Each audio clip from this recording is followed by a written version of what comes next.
Good morning, Nigerians, and welcome to the Unity House Independence Day conversation. I must congratulate all of us and congratulate Nigeria for this day. And I pray that we have a useful conversation that will be beneficial to all of us. Essentially, we of the Unity House Foundation feel that we have come to the point when Nigerians should start speaking in tones and manners that that befit our status as a leading country in Black Africa and the world. So we imagine that the problem we have had in our country has been one of communication, either the government not communicating properly with the people or the people not communicating well amongst themselves, people really talking against others or talking at people rather than discussing with them. So we feel that we must get to the point where we should care about what the other person is saying and see if we can make some good judgment out of what he's saying and not basically shutting our ears and behaving as if it's a wall that is in front of us. So we believe that conversation based on mutual respect is a type of conversation that will take our country forward. As we celebrate our independence today, it is our prayer and hope that moving forward, our country be one that we'll be proud of, that working with us as a team, as a people, we will get to the point when we will begin to celebrate our country happily to the grace of God. Today's event, basically, the discussion is going to be led by no other person than Dr. Adol Pittside, and then will be event to be moderated by Robinson Sibe with the panelists Deji Adeyanju, who I'm sure that is still finding space to be able to be part of this program today because of other engagements. We will accommodate a little bit of in and out from him. Golden Terminal, and then Gostam Oluku. I wish all of us a useful deliberation while I thank all of you for listening. So to kick off the program, I want to introduce the moderator of the program, my very good friend and a friend of the house, the very cerebral and erudite man from Panya, Engineer Robinson Sibe. This program will be entirely one that will be managed by him. I have no doubt whatsoever that it will be a time worth our while. Robo, you're welcome to the October 1st conversation of Unity House Foundation. We're now loyal to you. Thank you. Just to let you know that I came back with my radio. Radio is the hallmark of those who went to Paya. You understand, my radio and my battery is currently sun tanning on the roof. So it's Independence Day. Happy Independence, Nigeria. Nigeria is 60 today, and irrespective of whatever challenges we have, we can hold our head high. At least we have outlived the life expectancy in Nigeria. If Nigeria were to be a man, he'll be celebrating because he had outlived the life expectancy, which is just about 53. So once again, I thank you. It's a huge honor to be part of the Unity House Foundation anniversary. This is a unique one. This is the 60th anniversary of Nigeria. And so we thank Unity House. Every Independence Day, every Democracy Day, they try to put things like this together for us to discuss not just about the present, but to project into the future. Nigeria is a great nation, irrespective of our challenges. If you take a trip around the country, from the labyrinth of the deltaic tributaries in Niger Delta down to the Sahel, down to all of the vegetation zones, a very rich environment. So we are happy, we're proud. If you travel out of this country and you say you're a Nigerian, mixed feelings, yes, but they always respect you because they know the stuff that the Nigerian is made of. If we don't have anything, we have ourselves. and we can hold our own anywhere. So once again, welcome you to this program. It's a simple program. It's not complex. It's not yoked with too many don't do this or don't do that. We are just having a discussion, and we're discussing about Nigeria, about our fatherland, about the polity, about the politics, about her people. And this edition, like Community House has always done, they crafted this one in reflection of the realities of the moment, and it's people's power and party politics in Nigeria. What's the ideology? What ideology drives our politics? And the concept of godfatherism, the law and the courts, what role do they have to play in our politics and in the polity? Where are the people? Politics and political power should be about the people. Where are the people? So to drive home these points and to look at it from different perspectives, this is one of the most balanced panels I have had the opportunity of being part of. Our lead discussant is no other person than Dr. Dakuku Peterside, who's someone who understands the in and outs of politics, the in and outs of power, someone who's been a great and active player in the Fourth Republic since 1999. We also have other discussants like Deji Adeyanju. Deji, you all know him. He doesn't do tiki-taka football. He does straight heavy metal rock.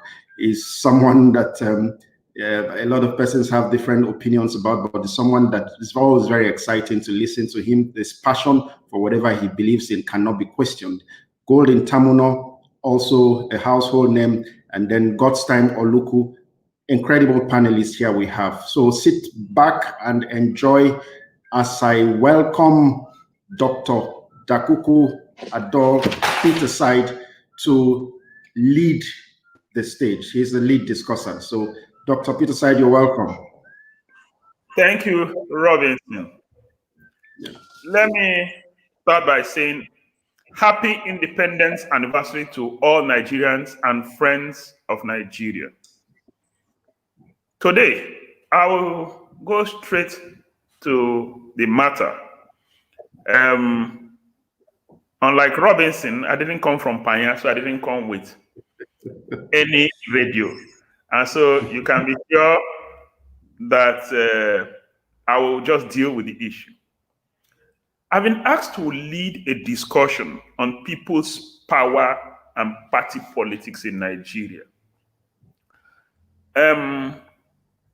Let me acknowledge that this is the Independence Day lecture organized by Unity House Foundation, and I am proud to be part of this tradition. Let me also thank specially Unity House Foundation and specifically our convener, Mr. Kingsley Wenenda Wale, for which I think that the Nigerian community prefers or know him better as K-Man, for inviting me to be part of this conversation that is fast becoming a tradition. You may not know, every 1st October, Unity House convenes a section like this to discuss Nigeria and the challenges the country is facing. Today, 1st October is a symbolic day in the life of our country, the day of our political independence. I am delighted to be part of this section with my fellow panelists, Dr. God's-Time Oluku, who had made his mark both in politics and in communication. Golden Tamuno, who, by the grace of God, I believe merit to be a senior advocate of Nigeria, and Deji, who I understand will join us very soon. Distinguished ladies and gentlemen, let me tell you up front so you're not disappointed. I'm not telling you anything you don't already know. I'm here to simply spark off a conversation, and not essentially to provide answers to what you don't already know. My function is to spark off a conversation. I'm choosing an unconventional approach by asking questions instead of delivering a lecture. Some of you may be agitated. Why questions? You are invited to deliver a lecture and you're here to ask us questions. We won't take that nonsense from you. Please tolerate me for today alone in the spirit of independence. I am free to ask questions instead of to deliver a lecture. After all, best-selling leadership author John Maxwell says good leaders ask great questions. Thomas Watson, another great leader and founder of IBM, has this to say: the ability to ask the right questions is more than half the battle of finding the answer. So I am following the tradition of established leaders. I believe that questions have a way of making us critically interrogate and reflect on issues. Questions help us dig deeper in search of answers and connect our past and present to the future. Questions unlock and open doors that otherwise remain closed. Questions are the most effective means of connecting and engaging with people. Finally, questions change mindsets.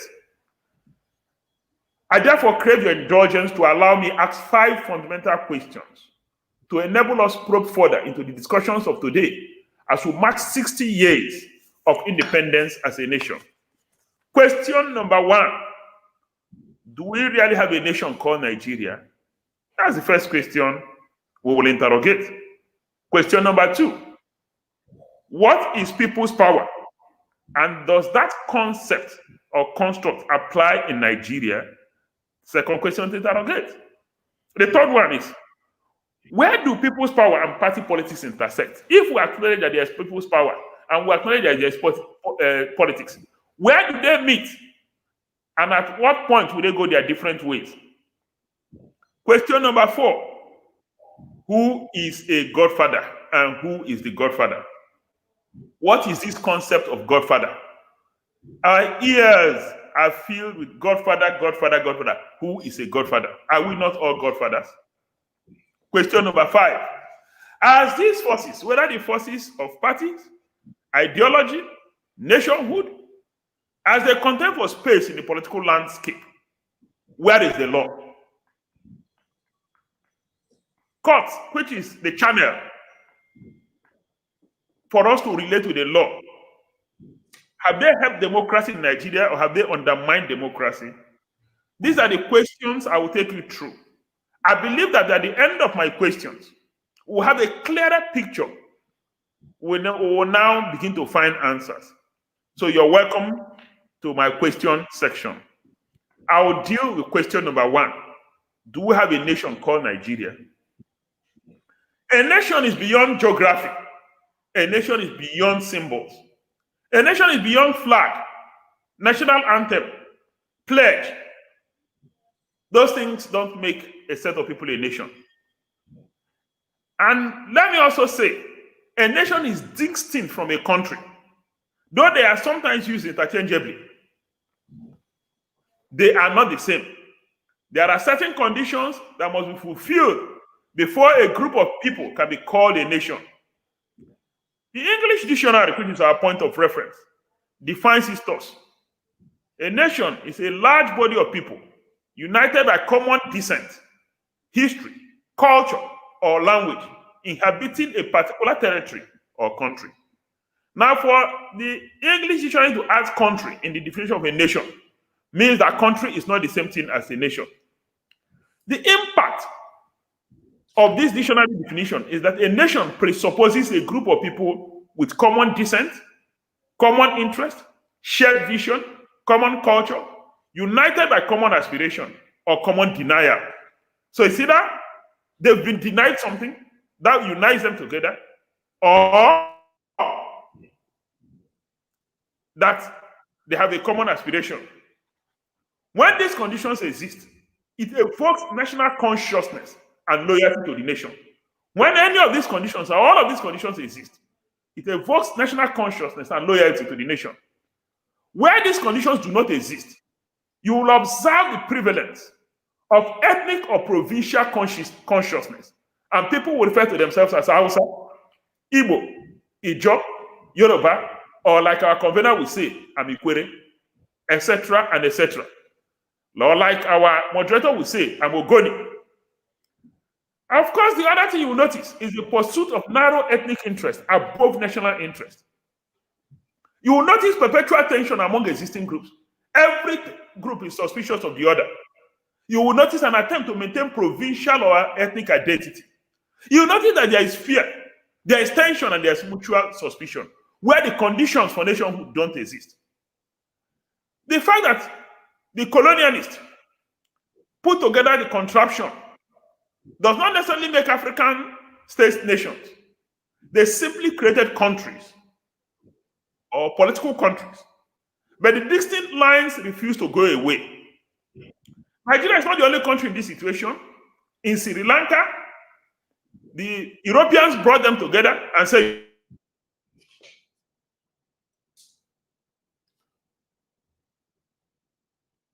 circumstances, there's heavy tension amongst them.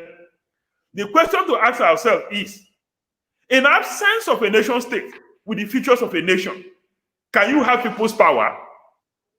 If the denominator of this discussion is people's power, and we have established that Nigeria is not necessarily a nation state, but it is a country, and we cannot deny that fact. So the answer to the question above is that Nigeria is made up of many nations forced together by common colonial experience, and within the past 100 years has been trying to form an indivisible bond of nationhood, where traditional national lines of member nations are blurred. Unfortunately, our history is littered with our struggles to become a true nation state. Only while supporting our football team in international sporting competitions do we see that sense of nationality across the board. Nigeria is, at best, an imagined community of nationalities in an holy or unholy marriage, doing everything possible to make the marriage work.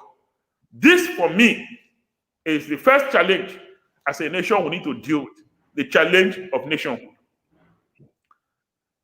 Second question, recall that we said we'll be asking questions, is that what is people's power? And does that concept apply in Nigeria? Let's start with talking about the concept or construct of people's power. It's a relatively new concept, first used by members of the 1960 Flower Power movement, which initially protested against the Vietnam War. It connotes a people united by common aspiration, common interest, and common consciousness. This commonality of interest is often fueled by education, enlightenment, circumstance, or denial of some sort. In every situation, we'll talk about people's power. They're born by either common interest, or because the people are enlightened, there's something they've been denied, there's something they're fighting over, or there's some benefit they've been denied. The circumstance, especially of denial of access, forces people to acquire a common voice. Because of that common aspiration, because of that shared vision, they come up with a common voice. This common voice translates to a social movement driven by grassroots opinion and willpower. Two elements must be present. Aside from the fact of having a shared vision or having some commonality, having common consciousness, the other fact is the fact that there is unanimity of opinion and there is a willpower. People's power can be a force for good or for bad. People's power often moves in four directions. First, it can overthrow or remove an unpopular government by vote or by force. Not necessarily by votes alone, it could be by force. For example, the infamous Arab Spring that changed the political landscape in the Middle East and North Africa is a sample of people's power. Second, it can enthrone a new government that serves the interest and aspiration of the people. Of course, we have many cases. Ferdinand Marcos, who ruled the Philippines for 20 years, rigged himself to power in 1986. The people of the Philippines rose in unison through a series of unpopular demonstrations and civil resistance. Popular demonstrations, rather, not unpopular, and ended years of oppressive and totalitarian rule. What sparked up that revolution was electoral fraud. The people came together, united, and said enough is enough. They, of course, voted against the government of Ferdinand Marcos. They ended the rule of Ferdinand Marcos, not just because of bad economy. The immediate spark plug was electoral fraud. We have had several in Nigeria. There's not been a revolution. Third is that people's power can make government or corporate bodies change its course of action. Of course, you recall that the civil rights movement of the 60s in America brought about radical changes in race laws and race relationship in America. Finally, people's power leads to the enthronement of populism and populist leaders. For example, Brazil's labor movement was a pivotal act in the formation and consolidation of the Workers' Party led by Lula. Lula was eventually elected on the crest of popular movement as president of Brazil. He was a poor man, he was a labor activist, he didn't have plenty of dollars or money, but by reason of popular power, popular movement, he was elected president of Brazil, riding on the back of the Labour Party. A similar situation played out in Ecuador. The people, tired of maladministration, series of injustice, and corruption, mobilized themselves against the establishment and supported the emergence of President Rafael Correa. Both Lula and President Rafael Correa are products of popular movement, in their case, championed by organized labor. In June 1989, Lech Walesa led the people's movement that ended communist rule in Poland and enthronement of democracy. Through intellectual work, like the type we're having today, courage, and organized mass appeal, the people of Poland enthroned a new government. Of course, back home, we have Nelson Mandela. He became president of South Africa on the back of popular resistance and people's insistence on their democratic rights. The people of South Africa had insisted that we cannot have the minorities rule over the majority, and we must have right, our inalienable right to vote and be voted for. For 27 years, he was in prison. He came out, he didn't amass wealth. He didn't have much to deploy, but he rode on the back of popular movement and was elected president, the first president of independent South Africa. Several examples exist where the force of people's power has overthrown unpopular governments. For example, the Romanian Revolution of 1989, Nicole and Selena Kakose and the Communist Party had held sway in Romania for 42 years. The Communist Party was in charge for 42 years. Sparked off by attempts to arrest popular church pastors and social economic malaise, the people mobilized themselves through riots, street protests, and all of that, leading to the capture of Nicole and Elena. They tried them by Domhead Military Tribunal, convicted them, and summarily executed them on Christmas Day in 1989. People's power at work. They dethroned the government of Nicole and Selena in Romania and the Labour Party that has been in charge, the Communist Party that has been in charge for 42 years. People's power did that. Closer home in Nigeria, we have two incidents that have different degrees of manifestation of people's power. The first is June 12th, which we know, and the second is the Edo elections of 2020. Due to the invention of a new electoral system, popularly called Option A for them, what actually was the open ballot system, the people observed that rigging would be a bit more difficult. And so it is possible that their choice could be respected. Inspired by that confidence and assurance of transparency in the conduct of elections, the people set aside their divisions, ethnic divisions, provincial divisions, religious divisions. Recall it was the first time we had a Muslim ticket, and yet one of the candidates lost in Kano, his home state. And they united behind a popular choice. And of course, you know that that choice was MK Abiola. When the election was annulled by the military, which underrated people's power, a mass movement emerged from the ashes of that election, which coordinated a series of popular protests, calling for an end to military dictatorship and proper democratization of the country, as well as addressing an inequality in national life. The popular protest, which is a clear manifestation of people's power, ended the administration of President Ibrahim Badamasi Babangida, popularly called the evil genius. He brought that government to an end. That government stepped aside. Though that popular movement did not succeed in enthroning the winner of the popular mandate of June 12, but at least it created the conditions that led to the enthronement of democracy. This takes me to the second case, which is more recent. It is the Edo election of 2020. It may not fit into the classic case of people's power, but it manifested aspects of people's power. Edo people revolted through their votes against the claim of one man that I can make and unmake governors. The people say, no, the power belongs to us. We'll take back our power. We are the ones who gave you the power. Right now, it is for us to exercise the power. The people that revolted against what they believed was foreign invasion and sheer arrogance of a political law. These attributes contributed to the coalition of forces by Edo people, which culminated in the electoral outcome we saw in the state. These two cases, as imperfect as it seems, sends a subtle signal that despite our divisions, factionalizations, some of which are artificial, people's power is possible in Nigeria. The force of people's power, when galvanized, can change the course of history. Of course, you know that June 12 remains a landmark in Nigeria, and for a very long time to come, it will be part of our political evolution. The question to resolve then is, why have we not seen in Nigeria the force of people's power in the dimension and degree we have seen in other climes? My take is that there is lack of national consciousness. Our society is highly factionalized along ethnic, religious, economic, and political lines.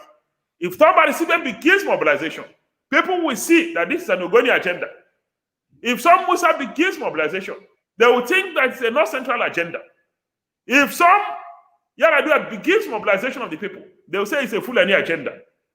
That is our challenge. Some of those divisions are artificial, created by the political class for their own benefit. In the First Republic, Sir Ahmadu Bello was without doubt a champion of northern political interest. Awolowo, Sir Bafemi Awolowo was an advocate of Western Nigerian interest, while the great Sikh of Africa, though Pan-African in view and Pan-Nigerian in view, did not have acceptance even amongst his own people. The minority ethnic groups had their own champions too, who had the Harodapa Briers of this world, the Ernest Ikolius of this world, and several of them. The minority ethnic groups, like I said, had their own champions. Even national institutions were not spared in the division. Most national institutions were built along sectional and ethnic lines.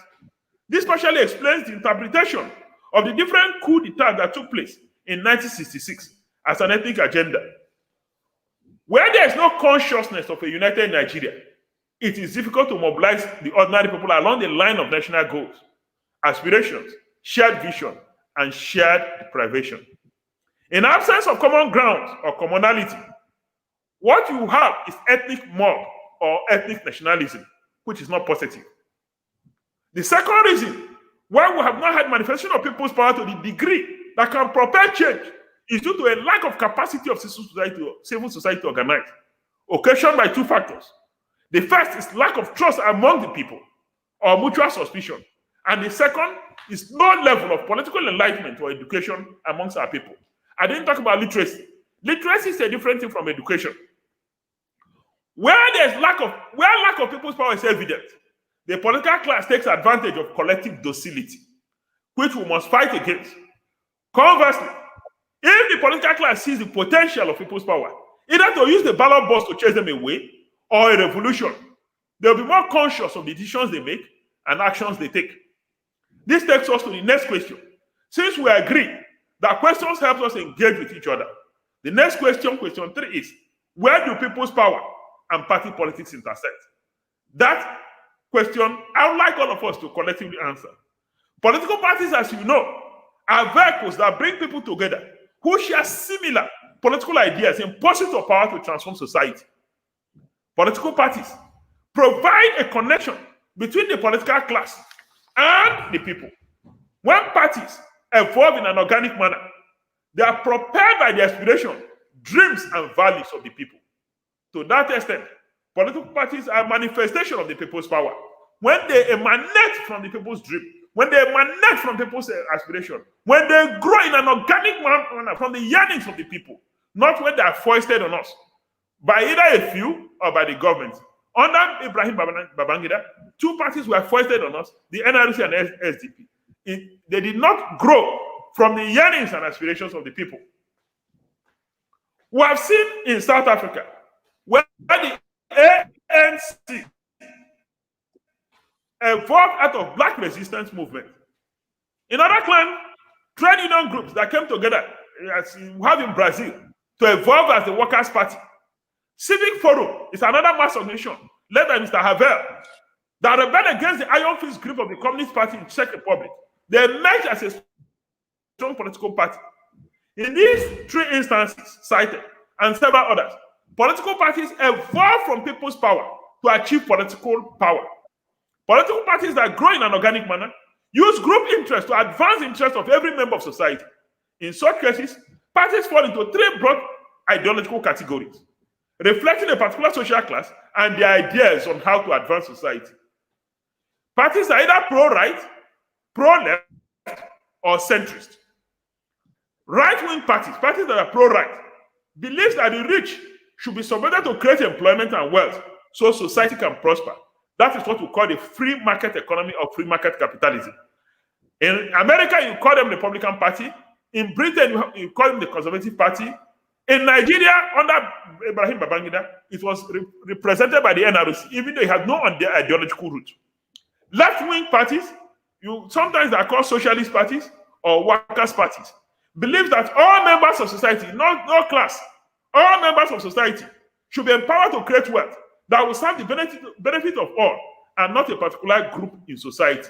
And for them, the foundational ideological issue is what is called social equality. And for those who are the center of the right and center of the left, centrist parties, or called liberal parties, they believe that we should not discourage the rich to create wealth. They should rather be supported to create wealth, but we should also not encourage the poor to be lazy. The poor should also be encouraged to benefit from the excess of the rich. The rich should be allowed to enjoy their wealth, but we should also protect the interests of the poor. All of these arrangements, whether you're pro-right, whether you're pro-left, whether you're centrist, are rooted in ideology that advances society using different strategies. They all believe that society should move forward. The only thing is that their strategies differ from one individual to the other, or from one ideological school or the other. Unfortunately, parties in Nigeria do not have this flavor of ideology, but are founded on divisive foundation or the pursuit of narrow interest. Unfortunately, but true, in absence of ideology, the pursuit is not about common good or how to advance society, but about personal interest or interest of a group. Unfortunately, political parties in Nigeria do not evolve in an organic manner.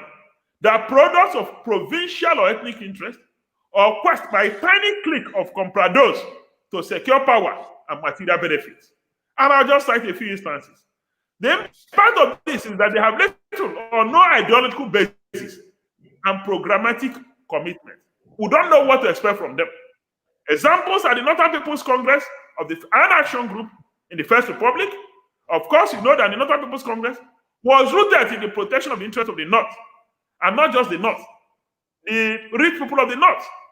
Action Group was a party founded on the foundation of protecting the interests of the Southwest. You have the Inkatha Freedom Party in South Africa, Akali Dal in India's Punjab state of India. You have such provincial parties. The same pattern of provincial parties we are seen in the Second Republic.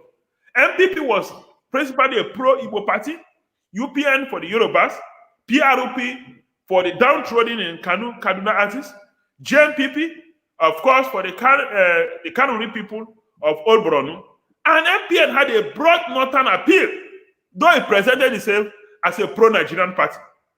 In absence of ideology, political parties are a main vehicle to advance individual or ethnic interest.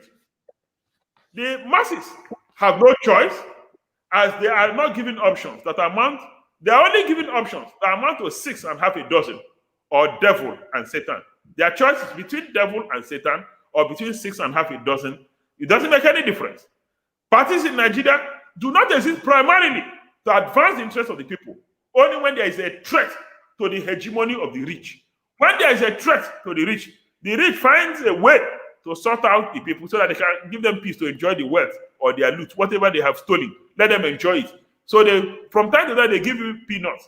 Sometimes it's called palliative. So they give them chance to enjoy. Them and their children will enjoy the wealth they have amassed to the exclusion of all the other people. From time to time, the children of the poor can break through and find themselves on the table where the rich eat. But they are not set up primarily to advance the interests of the people.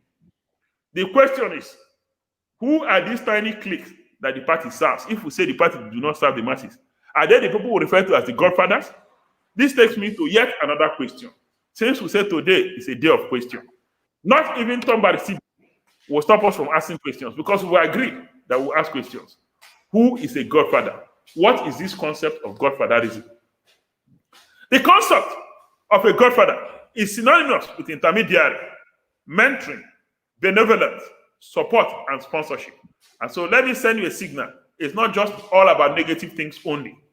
But in a purely political setting, the concept is an ideology that is championed on the belief that certain individuals possesses considerable financial means and political clout to unilaterally determine who gets a party's ticket to run for an election and who wins the electoral contest.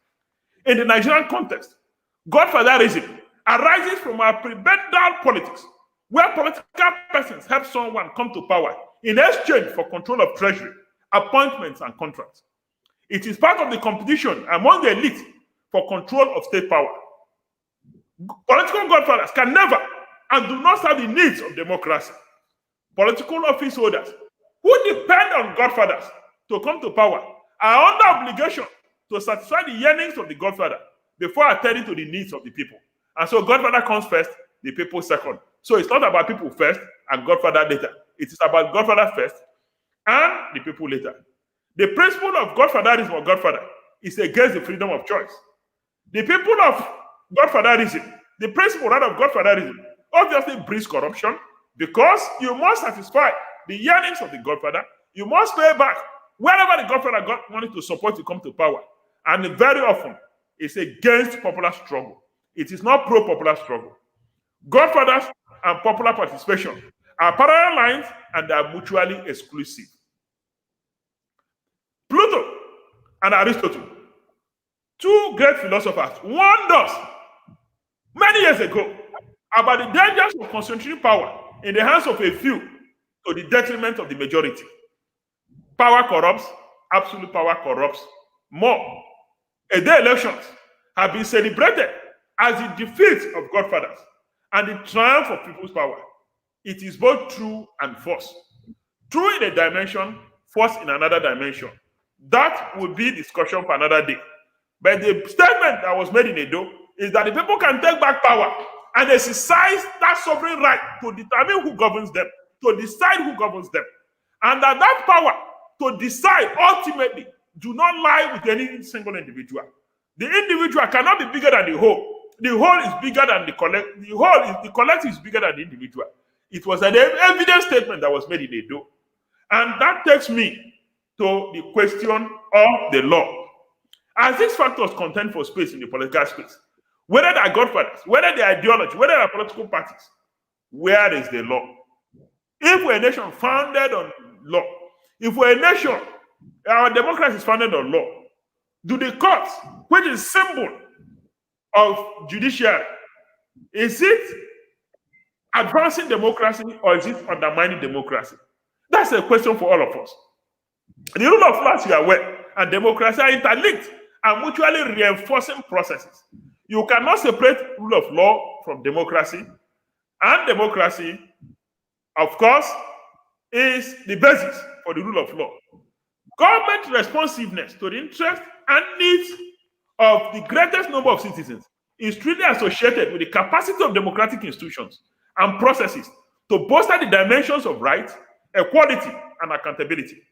Within the context of this statement, the courts, by the provisions of our Constitution, are empowered to interpret the law and make judicial pronouncements on cases to further deepen and strengthen democracy. In doing this, the courts have a responsibility to adjudicate with equality, accountability, and fairness as one of the pillars of our democracy. This concept is universal and sacrosanct. Sadly, today, we say that our legal processes have been used as a force for good or bad, as our internal democracy is fraught with abuse of court processes with respect to election matters and matters bordering on the affairs of political parties. The courts have now become a veritable tool to subvert and delay the political process, making less meaning to the collective will of the people whom the democratic process revolves around. A recent study concluded that the court's involvement in the electoral process has not significantly influenced conformance with the electoral laws. Instead, the judiciary has become politicized, while some court decisions have interfered with the powers of the electoral management body, INEC in this case, tasked with ensuring that the conduct of elections is free and fair. Yet another study concluded that in extreme cases, the courts have interfered with the people's power to make a choice. Of course, we know what happened in Bayelsa. An attempt to use judicial pronouncement to replace people's power to make choices is a shortcut to revolution. It's a time bomb which we cannot afford. It is something we need to watch. It is something we need to guard jealously. And distinguished ladies and gentlemen, we all have a role in getting the courts to understand the distinction between people's power and the place of interpretation of laws. In conclusion, I do hope I've asked the right questions. I hope my questions have made you think more deeply. I hope in the course of this conversation, I may have answered a few questions, advently or inadvertently. Finally, I believe that ideology remains the only roadmap which nation states and political parties can ensure representative democracy that is truly of the people, by the people, and for the people. That is when we talk about people's power. Party politics must play a pivotal role in influencing the pattern of governance within the rule of law. And ultimately, it is good to remind all of us that the power resides with the people. Thank you for listening. Thank you for this section. I hope that the conversation begins.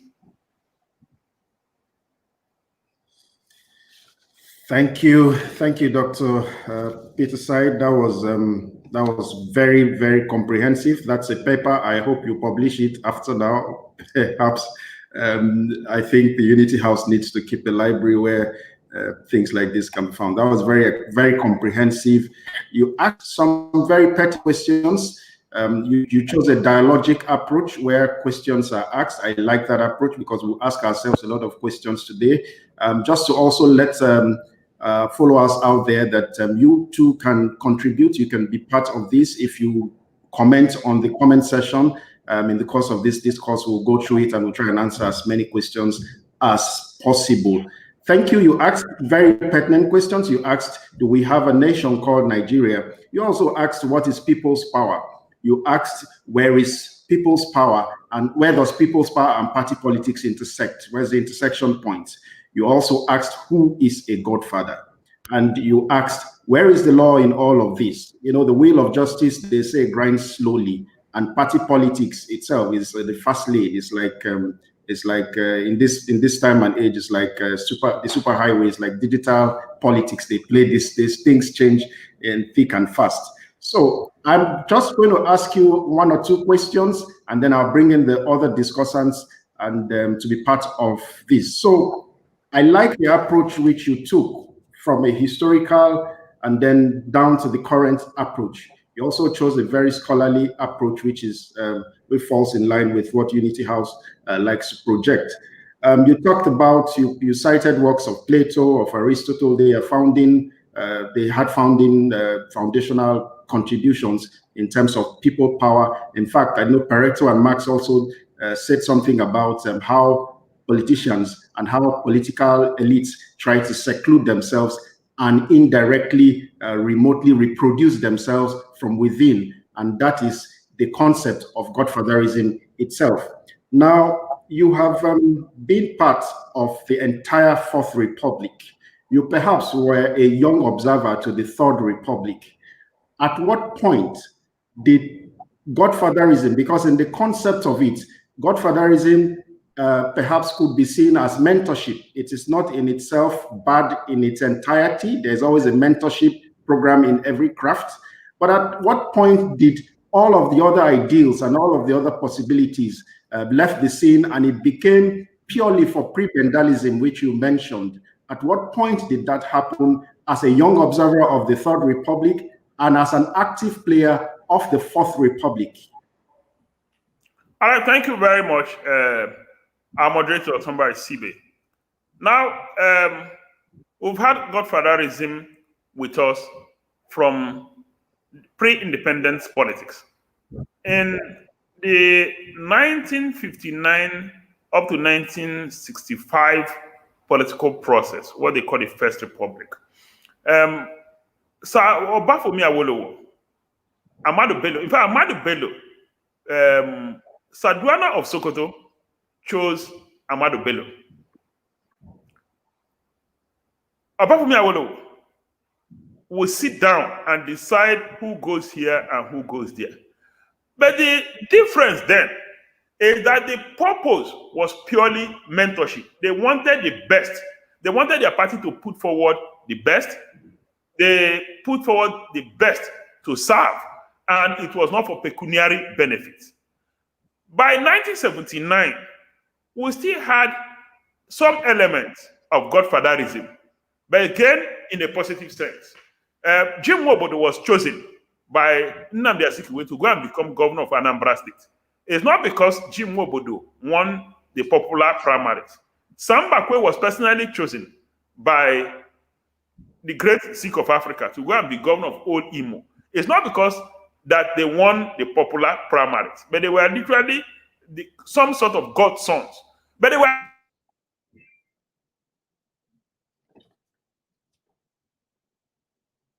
did not choose pecuniary benefits. Now, what distinguishes what we have today as Godfather and what they had then? Now, what they had then was mentor-mentee relationship. But today, now it is driven by selfish interest, it's driven by greed, it's driven by quest for wealth. And so as the members of political class try to replicate themselves in office by anointing one of their own, somebody who they think will be loyal in current parlance, somebody who will differ to them in making decisions, somebody who will literally turn out to be a stooge for them. That is where the force of godfatherism turns out to be a negative influence on politics. And that is when Pluto warned, Aristotle warned, that when you concentrate power in the hands of a few against the majority, they will serve the interest of the few against the interest of the majority. And so, from recent memory, it is what you call the Fourth Republic, the politics of 1999, that now the issue of godfatherism blossomed and now became a negative influence on our politics. And of course, there are ready examples everywhere. We know the situation in Lagos. We know the situation in many other climes where those who think that they have political clout, have financial muscle, try to foist one of their own, very often a stooge, on the people. And we've also had cases where they've been resisted. But it's a concept that is beginning to take root in Nigeria, and it is not in the best interest of our politics. I wish we can go back to the days when we see godfathers as those who mentor young leaders, so that these leaders will not only have vision, they will be proactive in delivering on the aspirations and the dreams of the people. That is the departure point. To the best of my knowledge, it was after the NRC SDP days that we noticed that there's a clear departure from the original intent of Godfather to what we have right now, which is a negative connotation of godfatherism. Thank you very much. One last question before we bring in our discussants. You have a science background, at least in your first degree, and I'm sure you know vector quantity and scalar quantity. Now, people power is supposed to be like a vector quantity with magnitude and direction. In the case of Nigeria, I doubt if we can really say it is a vector quantity, because many may argue that it lacks direction. Now, the arithmetics of people's power is very important, because you can have people's power, but it is wrongly quantified and it is wrongly directed. And where am I driving at? I am going to, for instance, the electoral system. We just had the big brother Nigeria, and nobody went to any tribunal. We have a Nigerian election, and we go to tribunal for almost all of the cases, because the metrics of counting is questionable. In today's Nigeria, being somebody who is very active in politics, do you think that the electoral system, and particularly the Electoral Act, is able to deliver a credible election?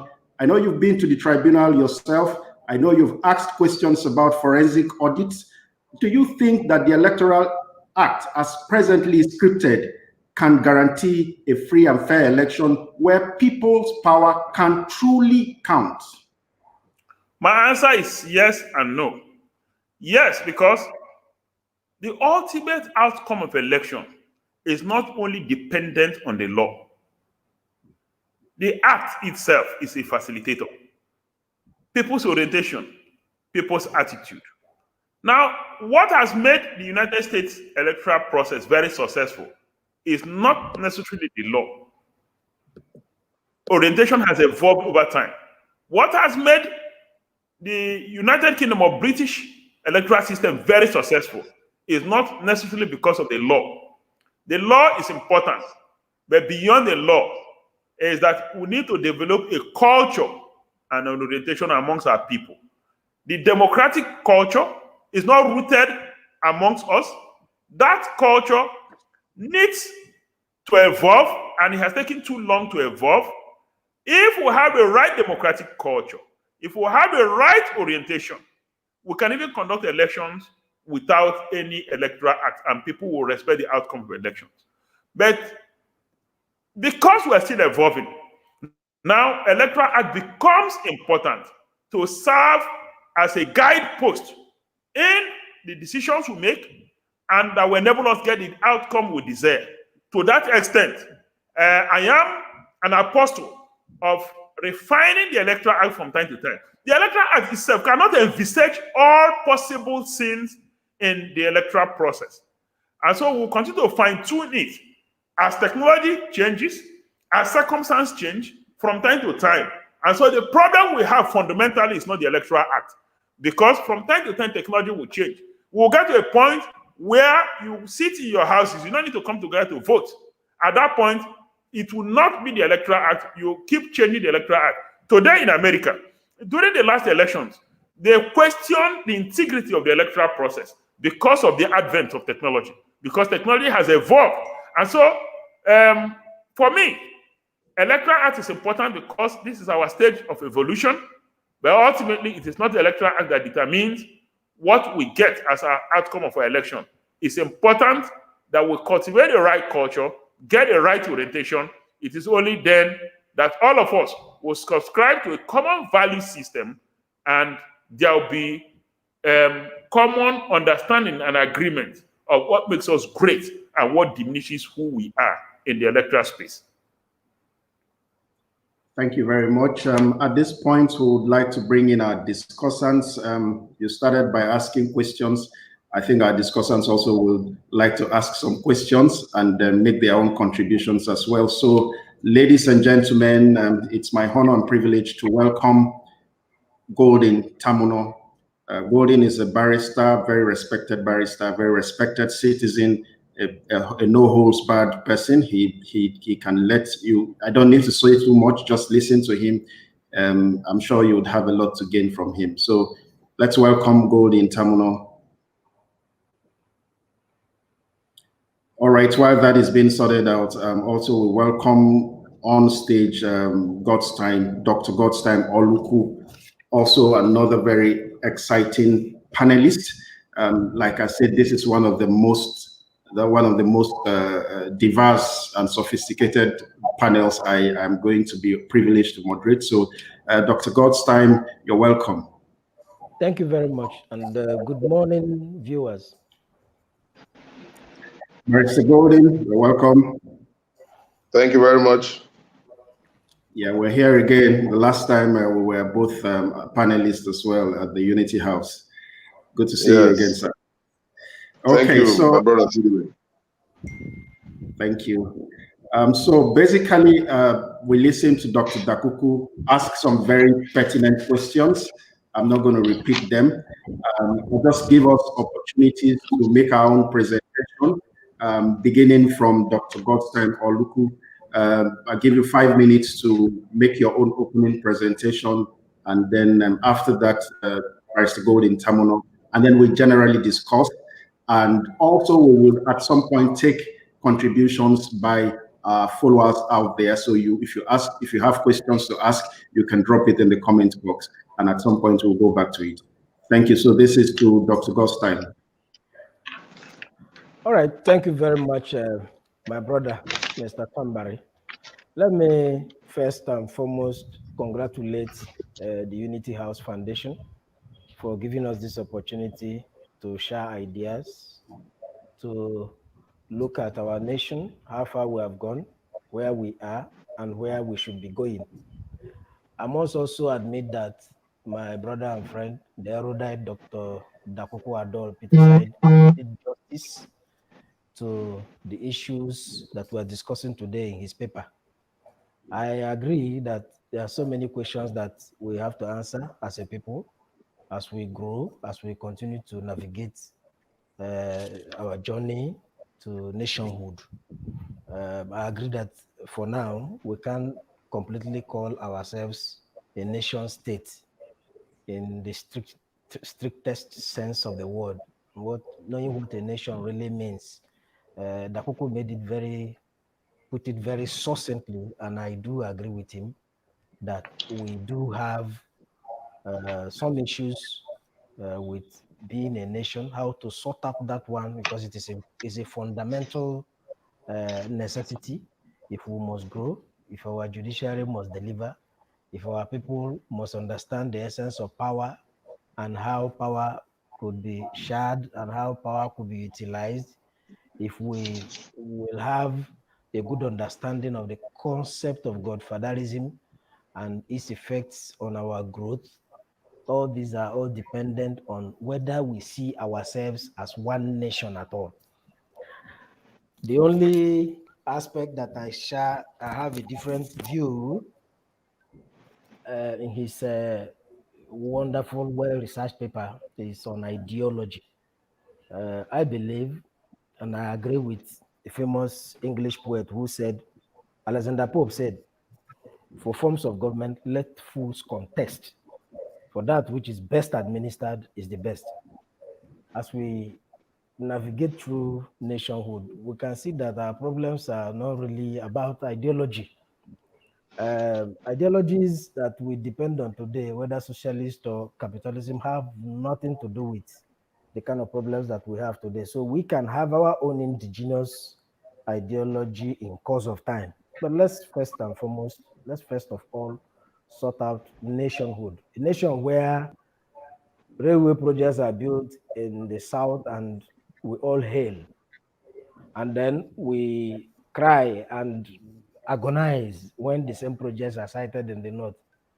Do we have a nation? Have we arrived? I don't think we have even started. So we can't talk about ideology when we have such fundamental issues to sort out.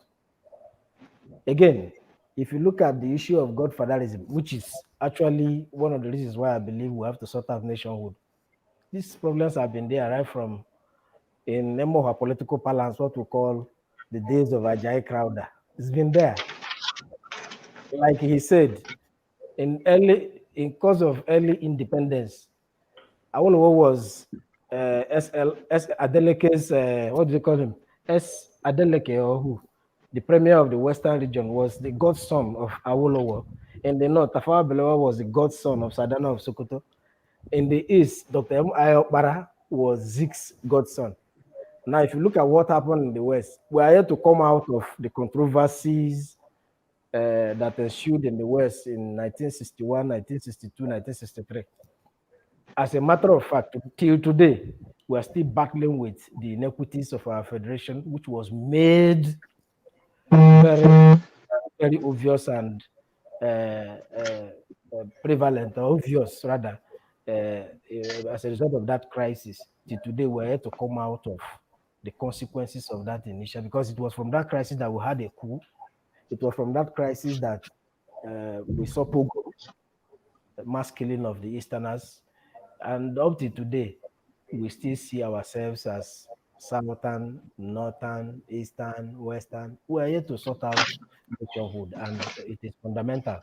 I would encourage us to have a discussion on how to see ourselves as one nation, because if you look at what has happened in Sudan, we really do not have any choice than to agree and accept our identity as a common nation, Federal Republic of Nigeria. Thank you very much. Thank you, Dr. Godstein. Thank you. You touched on a lot of things which Dr. Peterside had raised, and you also did add your own perspective in terms of the ideology and how ideology affects our polity and our nation. as you were talking, I was in my head processing where exactly, what's the ideology of the current political structure? What's the ideology of the parties? Are we to the left or to the right? Or are we left of right or right of center? Or are we a country without polarity? Do we really have ideologies driving us? That's the first question. The second thing you touched about is on the concept of the nation state. As a nation, are we truly a nation? Are we a country or just a geographic expression? Are we one people? We have Adamawa across the border in Cameroon. You have Adamawa in Nigeria. In fact, in some cases, they have common emirs that straddles or stretches across two countries. Do you think that Nigeria is a victim of the boxes and polygons created by the Europeans, or it is left for us to express ourselves and find our common features that bind us together? Well, the question is directed to me, right? Yes, to you. Yeah. I believe that there's nothing strange about the structure of Nigeria. Like my brother and friend did say, we share similar history with other African countries. There's nowhere in the world that you will find all peoples of one nation belonging to one tribe. There's a conscious or unconscious mix of ethnic nationalities across board in all nations. In America, they have the Irish, they have Asian Americans, they have Chinese Americans. They all live together. They've accepted their nation as their own. Why is our own different? Something went wrong at the beginning. And like I said, if you look at the evolution of conflict in Nigeria's political history, it all started from the First Republic. Our original leaders could not bring themselves together, couldn't come to terms with the diverse nature of our cultures, our religion, and other things that define us as peoples, as different peoples. And since then, we have inherited that attitude of seeing of us versus them, of seeing some people as less Nigerian than us, or less enlightened, or less educated, or less competent. So until we understand that we are not all fingers are not equal, until we understand that we must be our brother's keeper, until we understand that it is not easy for us to divide up this country the way we are now, because it will have some very cataclysmic consequences. So we must marry our differences and accept to come together. And we have a chance to do that under democracy. When the military was in power, they had the power to decree things, to make things, to force us to do things. But now we have a legislature. Our legislators must rise up to the occasion, make laws that will bring us together, define our constitution properly, use this. There's nothing wrong with the constitution that we have. Our judges, our judiciary must rise up to the occasion. They must free themselves from corruption. People must look at our problems as things that we can solve. Unfortunately, because of the inherent attitudes that we have developed as a culture, it is difficult. It's been very difficult for us to make this happen.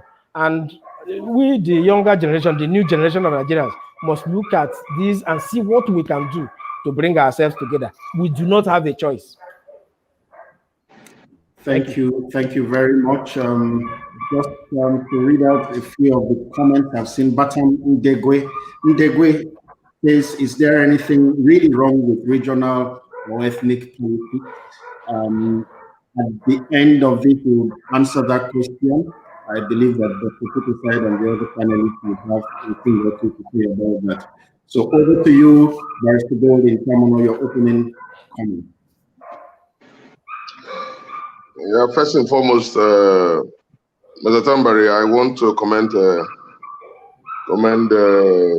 my very good friend, Dakuku, for such an extensive erudite presentation. our country actually needs some form of surgery. Democracy is founded on the notion that it is the people who decides who govern them and how they shall be governed. The Universal Declaration of Human Rights provides that everyone has a right to take part in the government of his or her country, directly or through freely chosen representatives. That declaration further stipulates that equal access to public service in one's country is a right, adding that the will of the people shall be the basis of the authority of government. Now, in the exercise of that will, through the vehicle of party politics, it becomes very important to understand the nature of the people, the power, and the party politics. In all this, we have seen how it has played out in the political hemisphere of this country. But what is important is that the stabilization, the harmonization that is required from the judiciary, is it effective? Has it been good so far? Has there been an understanding of the people and the party politics in the expression of the judicial pronouncements? I believe very strongly that the role of the judiciary to bring about the sanctity of party politics and how power is being used vis-a-vis the people is extremely important. I make bold to say that the judiciary may not have secured 100% success in terms of interpretation of internal party politics. But I can also state to you that without the interference of the judiciary, we may not be having the kind of politics we have today. Maybe we will have turned to barbarians. It may not all be well. I repeat, it may not all be well. You remember, prior to this time, the Electoral Act does not give any form of space to the judiciary to interfere in internal party politics. But the amendments made to it looked into that area. It goes to say that, yes, we agree it's internal party politics, but are there things that involved some illegalities that could be made legal by interpretation? And I think the Electoral Act currently looks into that. Yes, as a party, you could go ahead and do what you want to do internally, but observe, lay down procedures, observe the rules, observe the law that establish you as a party and the constitution which you all swore to protect as politicians. Are you doing things in accordance with it? If not, the courts will interfere. The courts will continue to interfere. But I want to say that as a nation, well, in quotes, as a nation, where are we coming from in this power, politics, and the people issue? And where are we going? Like the paper the lead discussants presented, until the issue of our opinions, in quotes, being boxed in segregative views, until that is removed, I do not see us as a nation, and I do not see us as moving forward. Because if my idea cannot be universal because it came from me, if the idea of Malam Abubakar cannot be universal because it came from him, if the idea of Wonu Zochukwu cannot come because it came from one particular axis, where are we going? Why are we deceiving ourselves? Why are we deceiving ourselves? And then that is applicable to even the judiciary.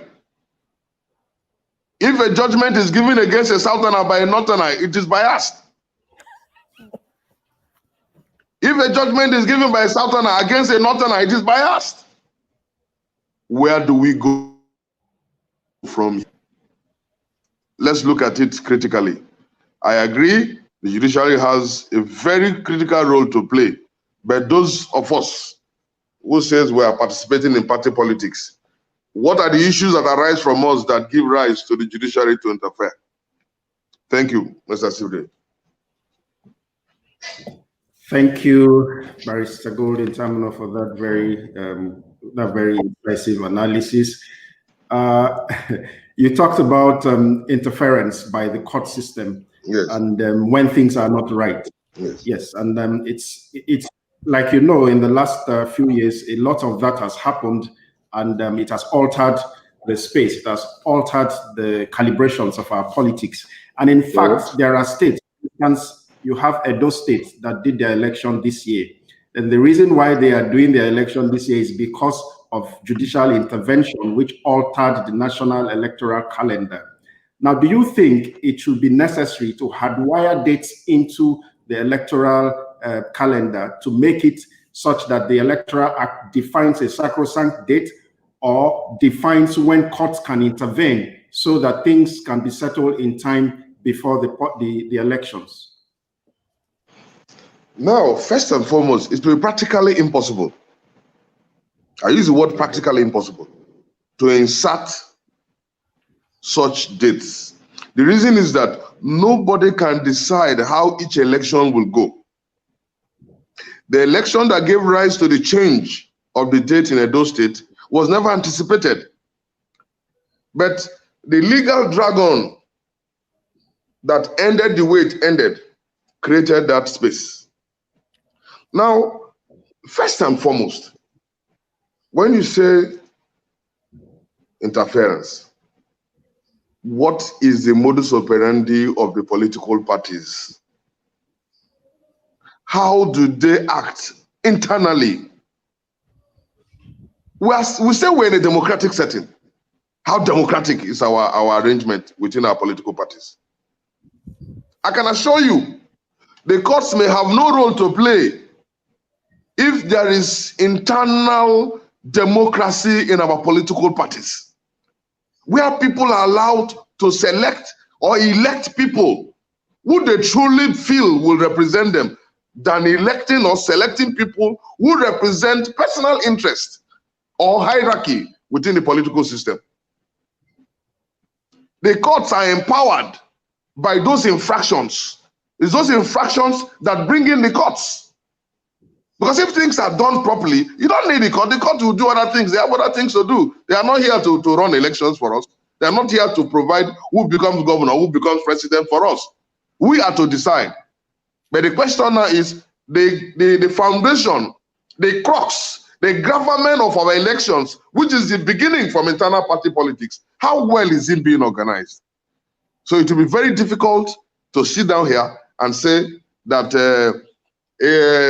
so-so date should be fixed, elections must end and so-so date and so-so date, until we do what I call a properly organized and defined internal democracy. This staggering will continue. That's my opinion. Thank you. Thank you very much. We'll come back to that later, but this question I'm going to direct it to Dr. Peter Said. And this is that, is provincial politics really a bad thing? And that brings me to the question asked by Batam, which I'm reading from his submission on Facebook.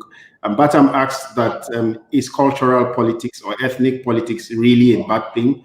Because over the years, we have also seen the good side of it. For instance, we saw the developments that came from it through the instrumentality of Awolowo in the Southwest. In River State too, it engendered the best brains. Ethnic groups brought out their best because they knew that the other ethnic group would outperform them and outdo them. You had the Ogonis recalling Kemtejadom from Canada, where he was doing his studies. You have Obiwale in Ikwere. You have very strong people, excellent people that ethnic groups brought out because there was a healthy competition. So do you think that provincial politics in itself is a bad thing. Thank you very much, Mr. Moderator. I'll do two quick interventions. The first one is that when you elevate provincial politics above national interest, to that extent, it is bad. I repeat, when you elevate ethnic or provincial politics above national interest, to that extent, it is bad. Now, even in true nation states, they are politically organized in states, regions, and provinces. Awolowo was elected premier of Western Nigeria.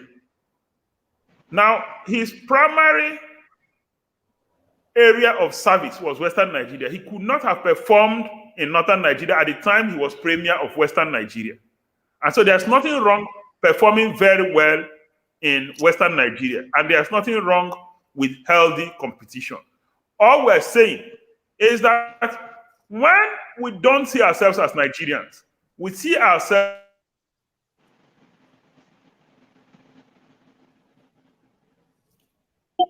above Nigerian consciousness. To that extent, it is bad. I think that I'm very clear on that. The second intervention I'd like to do is the issue of ideology raised by my brother, Dr. Godtime Oluku. It is also wrong to say that parties' ideologies do not matter. Ideologies means that what is your idea of how you intend to change society for the better? If you have no idea, you have no business putting yourself forward to be asked to lead a society. Everybody who wants to lead society, at the level of political parties, at the level of individuals, must come with your own idea of how you intend to transform society. Ideology is not just some construct, some buzzword. It is a tangible reality we can relate with. Ideology simply speaks to ideas of how you intend to change society. If the ultimate end of politics is to acquire power to transform society, then you must come with ideas. It is important that we have ideas of how we transform society. It's also important that no matter the ideas you have, when you say Nigerian ideas will evolve, yes. Now, what we're saying that you don't even come forward with any ideas at all. And I don't understand your ideas of how you intend to. These are the ideas I'm coming to a table with. This is how I intend to change society. This is how I intend to advance the interests of society. To that extent, there are issues that need to be resolved. Parties are useless if they have no idea of how they intend to transform society. The end of partisan politics is to change society for the better, for the good of everyone. I just hope I've responded to your question, whether provincial politics is bad. It is bad to an extent that it's elevated above national interest. For as long as it's not elevated above national interest, there's nothing wrong with provincial politics.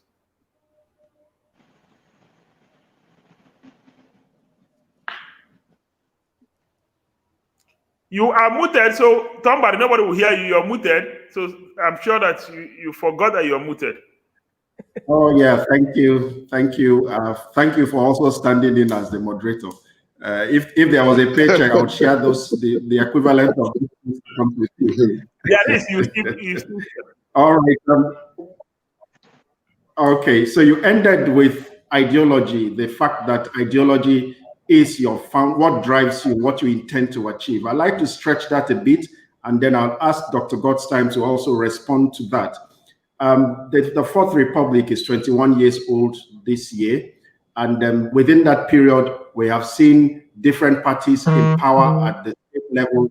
We have also seen two parties at the national level. And as an observer, many have questioned if there is any distinct ideology driving the national vehicles, the vehicles of politics nationally.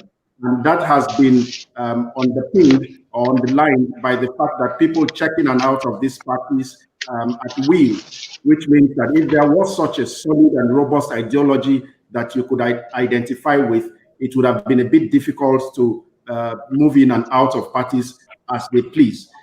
The French writer Jean-Baptiste Alphonse Carr did say that the more things change, the more they remain the same.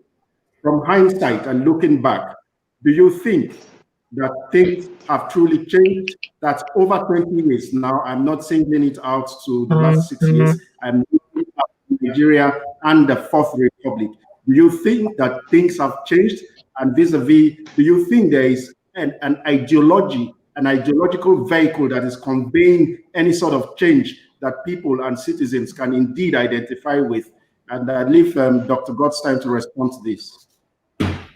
Thank you very much. This is a very interesting argument for me, because growing up, when we were all growing up in the university, we were either leaning left or right.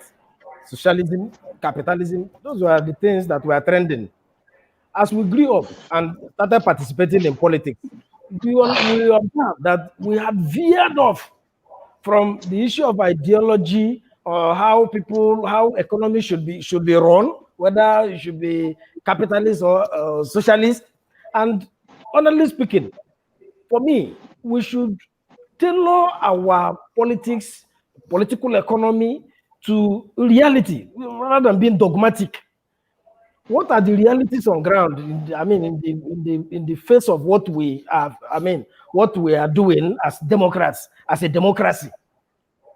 Do we concentrate on developing the people, because being able to administer a large country like us, like ours, requires that we carry the people along in all that we are doing. For me, that has nothing to do with socialism or capitalism. We need to educate our people. We need to, there are things that we should concentrate on right now as a developing democracy. We had, like I said, from beginning, we had veered off completely. So the issue of capitalism or socialism as ideologies do not apply to us anymore. Our own homegrown system of governance, system of politics should be, of interest to us. And for me, if you look at the politics as we play it in Rivers State, if you are in position of power and you have resources, how do you administer a state like Rivers State? Do you sit down and accumulate all the wealth to yourself? Do you sit down and make all the money to yourself? Or do you also consider the people as an essential segment of society and make sure too that they are wealth creation, wealth making? These are issues that, ideology should be homegrown. That's my view. I'm not saying that those who participate in politics should not have an idea on what they intend to do. What I'm saying is that ours should be original. It should be homegrown. Our participation in governance should be in such a way that we realize that the people are hungry, the people need incentives, the people need to be carried along. Because if we define our participation in governance as based on one ideology or tendency or the other, it will sound confusing. Our people do not even have the education to understand what socialism is all about. Our people do not have the education to understand what capitalism is all about. And these are the ideologies. Those are the ideologies that we know. Unless we are talking of ideologies that we don't know. The ideologies we know are socialism or capitalism. So if we define our politics within the prism of these two ideologies only, then honestly speaking, we are wasting time. We must indigenize our thinking in such a way that looking at what works for us and evolving our own system of governance, our own ways of making sure that people participate, people benefit, people have a share in governance and rulership. That is what I mean. I'm not saying that those who seek to govern should not have ideas on how to go about it. What I am trying to say is that we should not be dogmatic in the process. We should avoid dogmatism. When people talk about ideology, it is seen from either socialists or capitalists or welfareists. We have not even developed to that point. The ideology we should be talking about is how people can even feed, how people will go to school, how we can make sure that the largest number of people, our people, have access to education, have access to things that will help them even start life before they understand what ideologies mean. That's what Thank you. Thank you. Calvin Ebiri asked a question, and I'll direct this question to Barrister Golden Tamuno. Kevin Ebiri Yes. asked, our coexistence must be negotiated. Forcing a people into an association that they did not freely enter into is called slavery or involuntary servitude. And previously I had talked about if Nigeria is a victim of the polygons drawn by the Europeans. I also want to look at, or you can also analyze this from the point where the AFTA, the African Continental Free Trade, is one of the founding ideologies behind it, is to alter these polygons. Do you think that our forced negotiation, like Kevin Iberi said, is a inhibiting factor to our national growth and to our development as a people? Yeah. Thank you, moderator. I honestly share that idea that we really actually renegotiate the basics. The essence is that as at the time, using your word, the polygons did what they did. Let me say this to you. What were the motivating factors? What were the considerations? What were the projections for them? Or was it for us? So if it is for us, who are now into the unity, who are now into the union, underlined, can't we say something about how we want things to be done and fix in another form in a different language? So I don't completely disagree that we need to take a second look at that arrangement. Now, we could be a nation. The parameters upon which we exist could be set by us and not by others. If you watch very well, in the last edition of this program, I had spoken about the different constitutions that came into being, if you remember, if you recall, and the features that are carried over from those different constitutions up to today.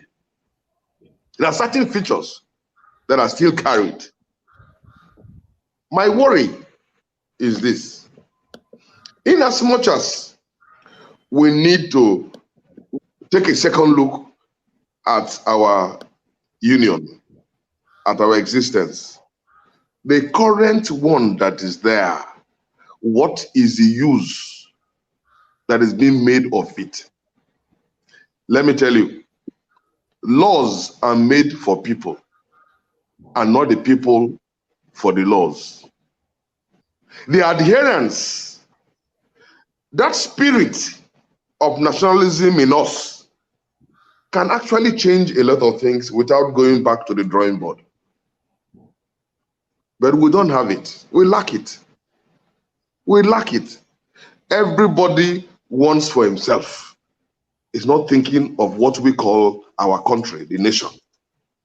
A lot of people don't think about it. They think of what can happen to them and not to the next generation coming or the larger society. So going back to the basics to renegotiate or not renegotiate is not actually the problem. Because if you ask me, our problem in this country is not the laws, the implementation, the adherence, and the faithfulness of how those laws are being managed is our problem.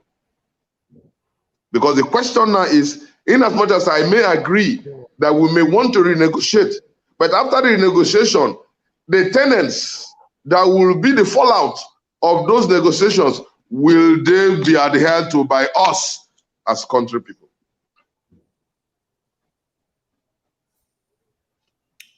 All right, thank you. Thank you very much. I'd like to read a few comments. Winnie Omuboba Morganson said, I align myself to the thoughts of Dr. Godstime. Our ideologies should be inbuilt. Batam Ndegwe also said that the unitary state of our nation and powers are concentrated in the center. Dr. Dakuku, you have played at the state, you have played at the national level. You've been you've been a commissioner, you've been an SA, you've also been a member of the Federal House of Representatives. From your wide experience, do you think the over-concentration of power at the center is a factor that's working against our nation? All right, thank you very much. Let me just enlighten a bit, then I'll take your question on the issue of ideology. Ideology is not about socialism, capitalism. No, ideology is beyond that. If I say, what is my ideology about education? Oh, there's lack of education in River State today. My idea is that the state should work with private organizations to fund education, and that this is how it works. That's my idea, and that's my belief.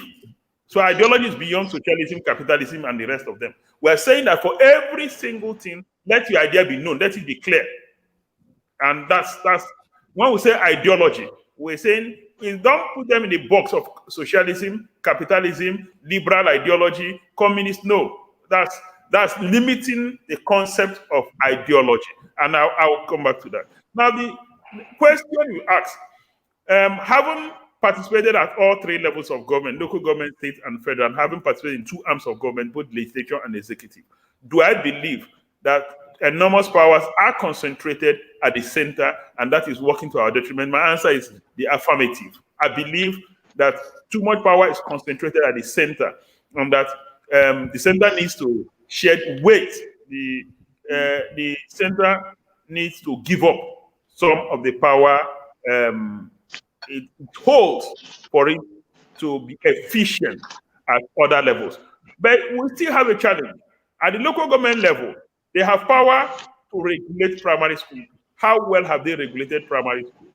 At the local government level, they have powers to regulate primary health care facilities. How well have they regulated primary health care facilities? As we devolve power, I think that one of the greatest things we need to do is to build institutions. It's not enough to devolve powers. If we devolve powers without the right institutions and the right framework, it will be an exercise in futility. And so two principles that I try to establish. One is that there is need for us to devolve powers to other tiers of government. The second is that as a people, we must build institutions so that even when we have wrong persons in power, these institutions are enough to sustain the kind of things we want to do. So those are two principles I like to establish. One is to agree that yes, we need to devolve power. There is too much power considered at the center. If the center can focus on foreign affairs, focus on security, and of course, those are the most important things. Why other levels of government should focus on infrastructure and other things. The second one is that there is need, an urgent need for us to build institutions. All societies that have been successful, and I can tell the difference between Mexico and America is because institutions are stronger in America than they are in Mexico. And so Mexico may be as equally in that as America, but they don't have the same outcome in terms of development trajectory. The same in other societies. United Kingdom is not more endowed than Nigeria, except in terms of maybe human resource over time, developed over time. But the institutions in Britain are stronger and more resilient than institutions in Nigeria. And so in Nigeria, the country is with the whims and caprices of whoever finds himself in power. You direct the course of action and not by reason of institution or framework. Those are 2 points I like to make. Thank you very much, Sibe. Thank you very much. You made a very good contribution, particularly on institutions. And I like the example of Mexico and US, and what's the difference is basically institution. In that book by Darren Acemoglu, that's Why Nations Fail, he delved in a lot into the systemic issues that differentiate the two states. Now, I want to direct this to Dr. Godtime Oluku. Now, Nigeria, we know that we have issues with the institutions of state. There's a question here. Is the problem with us, or the law, or the operators? Is it with the institutions, the fact that they do not exist, or the fact that they exist, but they are not doing or serving their purpose? What do you think is the problem with our institutions? Honestly speaking, I would say both. We have problems with our institutions. We also have problems with us as a people. You see, we started this discussion by asking a question: are we really a nation? And you can see that question, our inability to answer that question successfully, is what is affecting virtually our entire discussion today. The institutions are there. The judiciary is an institution. But those who manage that institution are Nigerians. They are human beings. They are part of the corrupt milieu. They are part of the entire deficiencies in our system. So expecting them to do something different from the orientation they have had over the years will be very stupid. There are people who come from places where if somebody goes to serve as a judge and goes back home penniless, he will be booed at home. So it's a product of a very funny, bizarre kind of system. So the problem is both with our attitude as individuals, and it's also with our institution. There's also a problem with, I wanted to disagree with my brother Barrister Tamuno on why the judiciary should not be blamed when they intervene in political matters. Why won't we blame judges who know that it is a taboo for the judiciary to dabble into the internal affairs of political parties? That is a norm all over the world. The judiciary has no business, and I repeat, the judiciary has no business how a political party manages itself. There are laws within that, there are extant laws, there are judicial pronouncements to that effect. Because every political party has internal mechanism, has its rules of conflict resolution. So all the judges or the institution of the judiciary could have done was to say, okay, please go back to your political party and make sure you exhaust all internal mechanisms of crisis resolution. In the absence of that, you have no case with us. Simple. Do we need any rocket science to understand that? That is how it is done. That is how it's done in America. That's how it's done in UK. That's how it's done in other civilized democracies. But here now, you can see what our institution is doing. The judges are politicians. The judges are part of the political conflicts. The judges are party players. They are involved. You see, if not that Onoge was exposed, his corrupt practices were exposed, and he was disgraced out of the Supreme Court. Today, we also justify whatever ruling the Supreme Court gives on the election that we had in 2019. So our problem basically is we have two prongs of problems. One, as individuals, we have a problem. Then our institutions are faulty because those who manage these institutions ab initio are part and parcel of us. They are part and parcel of the problems we have.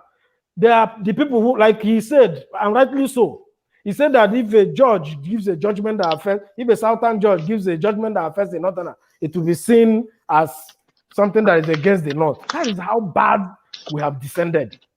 And honestly speaking, we need to have a conversation on all this. What are the limits that our institutions should adhere to? Is the power of the judiciary absolute? Don't we have rules that give the political parties power to have an internal mechanism to solve their problems without the judiciary dabbling into them? What we have seen so far is, to say the least, embarrassing and disgraceful. I will leave it at that. Thank you very much, Dr. Gottsheim. For those who are just joining in, this is the Unity House Independence Meet, People's Power and Party Politics, the 4Ps in Nigeria. Like I said, this is an assemblage of different persons and different opinions, which is what the Unity House stands for. They try to promote this discourse, no holds barred discourse, and that's what we are having. But just to add that it is not the opinion of Unity House, but the opinion of the discussants, and we encourage diverse opinions, and that's why we are here. That's why the panelists are from different areas of divide. So, Barrister Golden Tamuno, Dr. Peter Said in his talk did mention the Arab Spring. The Arab Spring was made largely possible because of the role new media played. In Nigeria, you could recall when the girls were kidnapped in Borno State. You can also recall the role of new media in the whole awareness. In fact, within days, it became an international phenomenon, largely because of the role of the new media. Now, my question is, emerging technology comes with exciting opportunities, particularly in driving democracy. You are a lawyer, and you know the Nigerian Bar Association pioneered or started something very, very good, which is the electronic voting system.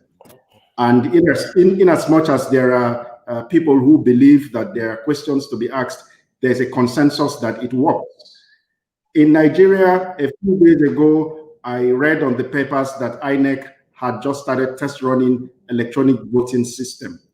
Do you think Nigeria as a nation can benefit from emerging technologies, from new media, down to electronic voting, or the full deployment and the full abstraction of the benefits of the smart card reader system, which I believe has been so underutilized? What's your opinion on this? Thank you, moderator. First and foremost, we must recognize the power of the average Nigerian to tend towards manipulating things. If not for that, all over the world, the current trend is, like you said, emerging technologies, the new media. I, as an individual, I believe in the fact that the country should benefit from these emerging trends. There is no perfect system. Something must start from somewhere. And if Nigeria wants to maintain, in quotes, the greatness it supposes to have, it must be part of the world. And how are you going to be part of the world? You must pursue what is currently trending. Electronic voting is very good, very convenient. But the problem that will come with it in this country is that as they have started, as INEC has started test running electronic voting system, I can assure you, experts have come together of thinking of how they can make sure that system does not work. But that does not suffice to say that that system should not be attempted. We do things, we modify, we falter, we move on. I was told as a very young boy by one Mr. Jack, is late now, he taught me in an extramural lesson. He said, he who makes no mistakes makes nothing. For mistake making is a raw material of progress. I never ever forgot that. I take it again. He who makes no mistakes makes nothing. For mistake making is a raw material of progress. So in as much as we have our fears that these systems may be hijacked by unscrupulous and narrow-minded individuals, we should still join, that fray of making use of them, expanding the frontiers of technologies in this country to our own benefit. This, if had it been our country had established a proper database that has our system going with electronic cards that are individualized, that from your electronic card, you know what it means. You can be identified. Anything you're doing all over this country can be traced by a single card. Electronic voting will have been like, here we go. But those foundations, if not properly laid, and we start electronic voting, my brother, your guess is as good as mine. Thank you. Thank you very much. Iyobuna Henry Cookie says, Dr. Godstime, those who can't get fair hearing, where do they run to? That's those who can't get fair hearing from internal mechanism of political parties, where do they run to? I'd like to hear your opinion on this, and this is a follow-through to your suggestion that the courts have no business with internal party mechanisms.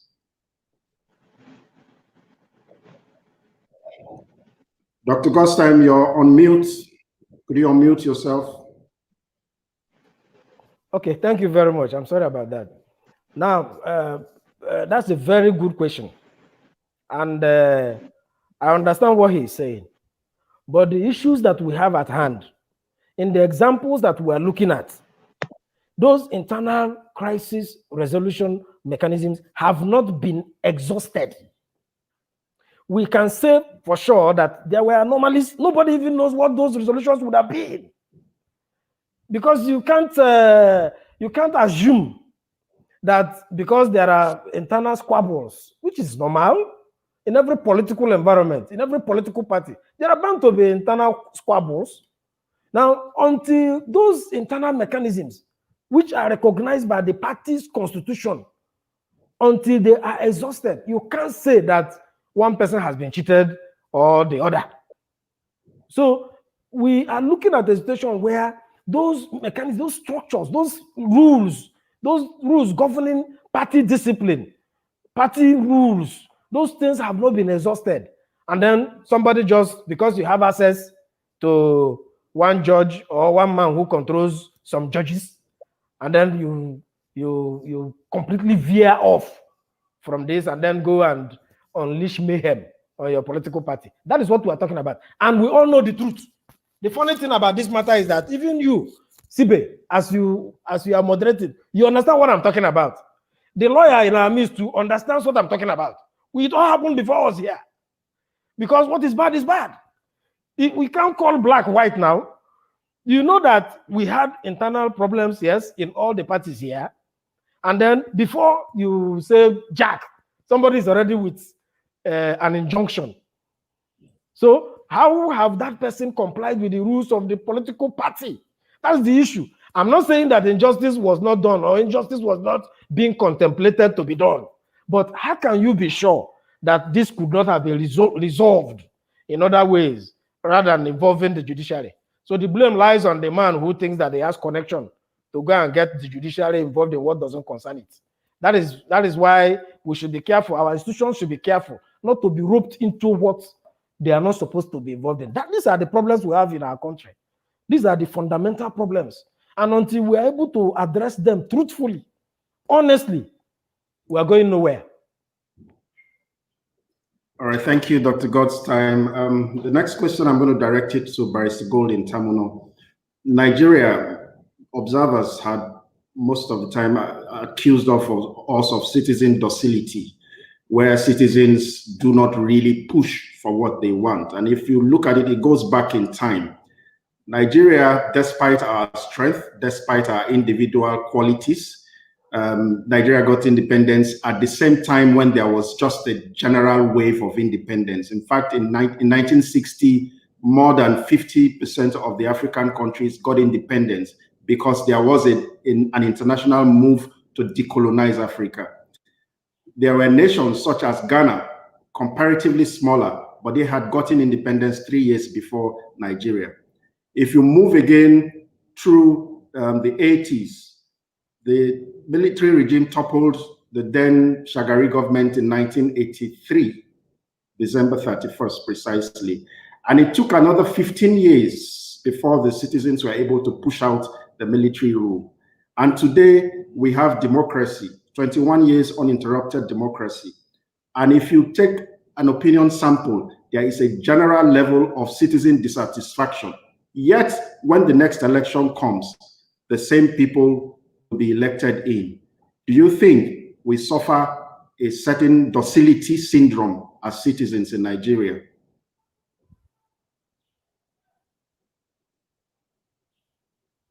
You're on mute, Barrister Gold in Terminal. Moderator, before I go into that, I want to quickly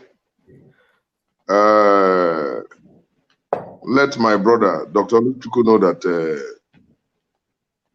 there will be no pronouncement by any court of law if issues involving legal interpretations are not brought before the court. The court cannot interfere in party politics, internal party politics, except there are fundamental legal infractions. I want to underscore that. If there is no legal issue to be solved by the court, if it's just politics, the court will never be involved. That's why I said from the beginning that it is the actions of the parties that invite the intervention of the courts. Whether those interventions at the end of the day bring out the best of results vis-a-vis the existing laws is another thing altogether, because that is where he's coming from. I want him to understand that. That is where he's coming from. When the laws are interpreted in a manner that he feels that are not satisfactory, that's where his pain is. But I am telling him that that pain is arising from the fact that there are basic infractions that invite the court. I will leave it at that. Coming to our docility. My brother Zidibe, that one is a known fact in this country, that we are docile. Our citizenry is docile. No doubt about it. So many things have happened to show that we are docile. At least we just saw a recent one, very recent, a very recent one. The government wakes up, electricity prices are hiked, fuel prices are hiked. Nigerians are waiting for labor union. Those labor union, those labor leaders, they are all Nigerians and they're individuals. Yes. You know, Fela sang a song. I no one die, I no one quench. My papa dey for house, my mama dey for house. I get one building. I get small money for bank. I had the privilege of discussing with late Professor Kimse Okoko of blessed memory, who died recently. A private discussion with him. Myself, another friend of mine, who is also a lawyer, we went to see him for a different matter, and we were talking. And he said to me, or to us rather, that revolution in Nigeria died the day churches moved into campuses of universities. I'm quoting him. He said, because Nigerians, instead of moving against bad governance, instead of moving against wicked policies, are now waiting for God to intervene. People are no longer doing what they're supposed to do. They're waiting for God to come down and assist them. So today they say, shut your doors. Government says, shut your doors, don't come out. And they didn't give you any reason why they do so. You will keep quiet because you are expecting that there will be divine intervention. We don't want to beat about the bush. The Nigerian citizenry is docile. And until we wake up to pursue what we consider to be right for the citizenry, we will remain where we are.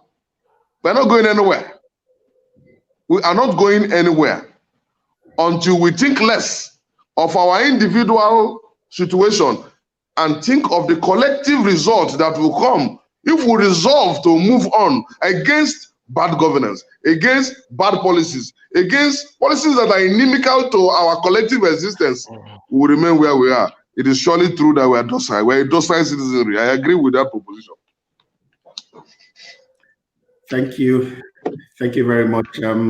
Omuboye Hiwat Sukubo said, not that our laws are bad, but we have repulsive culture that can't adhere to and leverage on the laws to do the right thing.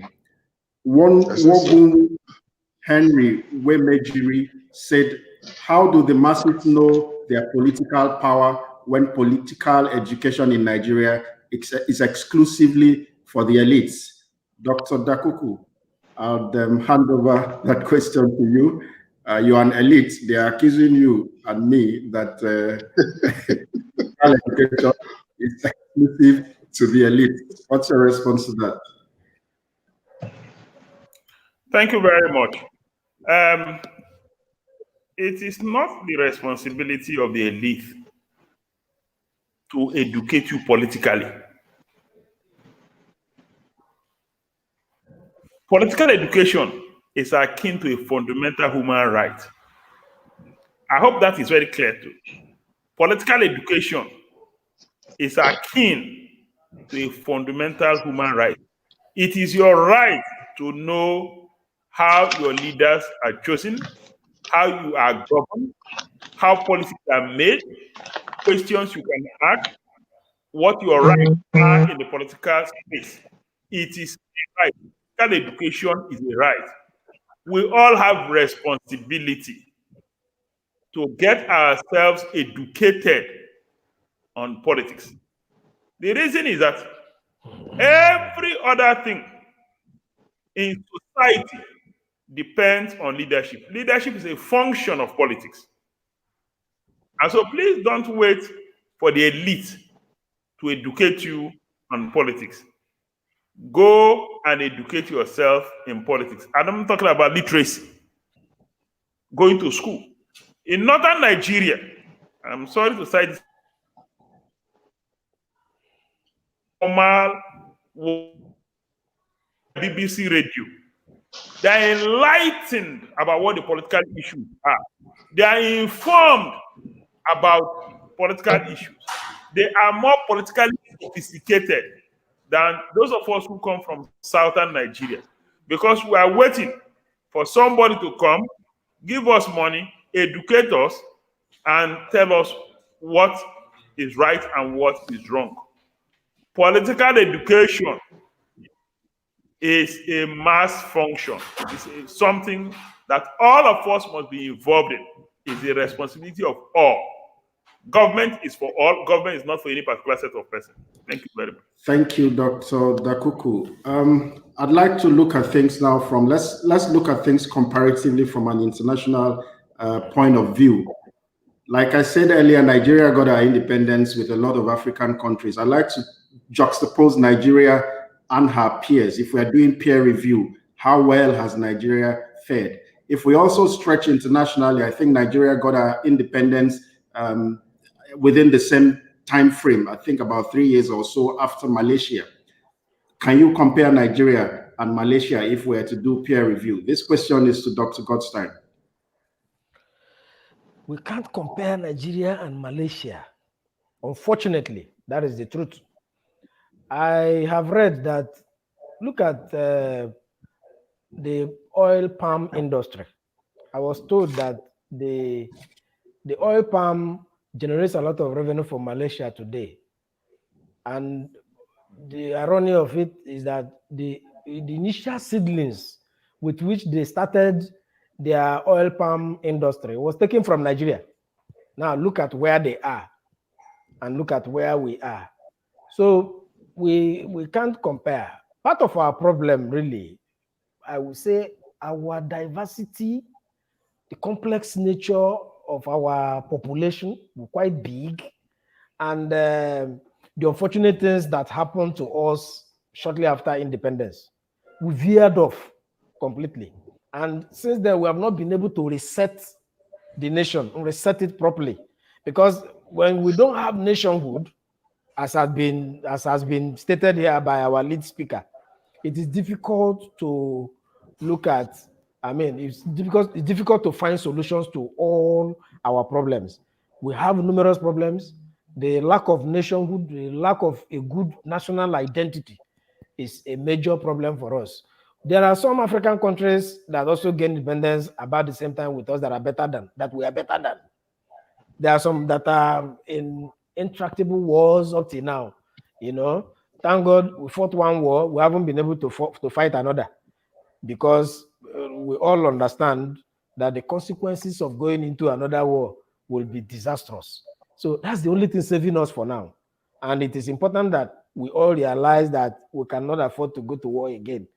Because if we ever do go back to war, we may not survive it as a nation and as individuals. So comparatively, we can't really compare ourselves with Malaysia. Those guys have gone far. They have, utilized their education, their educational resources very well, and it has helped them to grow their economy, grow their politics, while ours, we're still bedeviled with a lot of internal incongruencies, and that is one problem that we have not been able to sort out. That's my view. Thank you very much. Acho Omodu says Godfatherism is as old as mankind.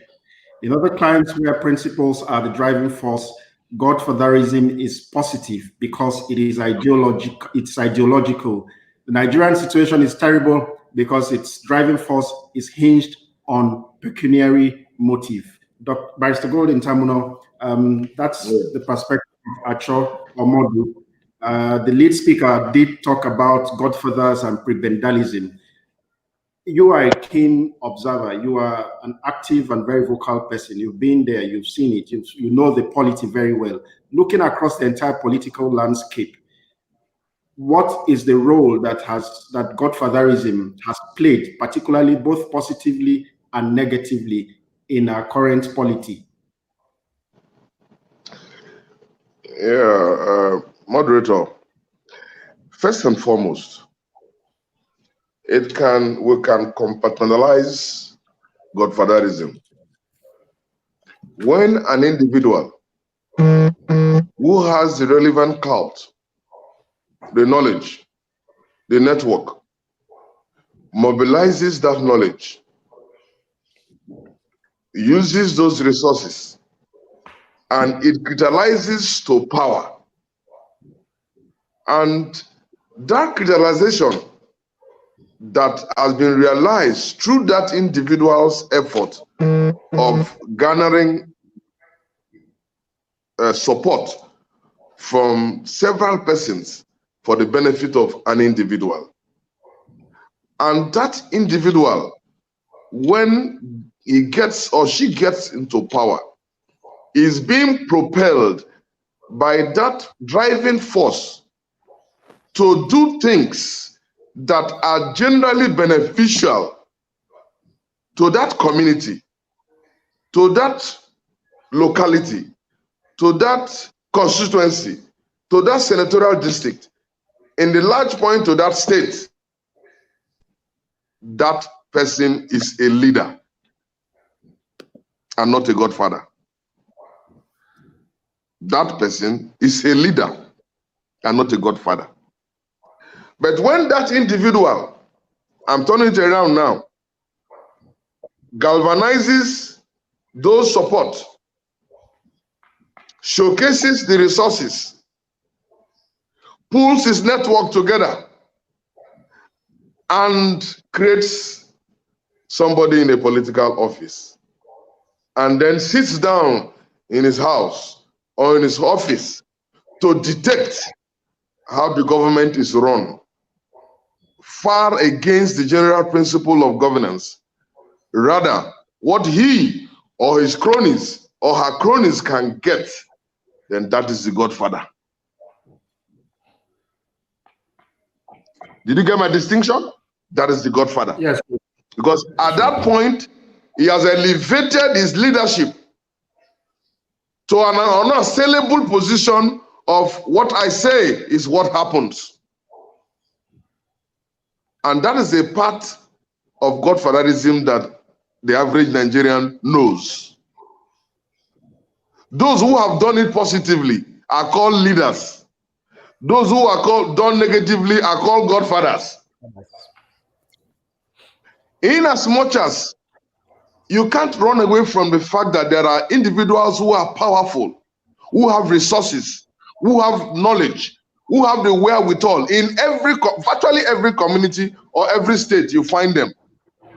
But the way and manner those powers are being deployed is what makes them either good or bad godfathers.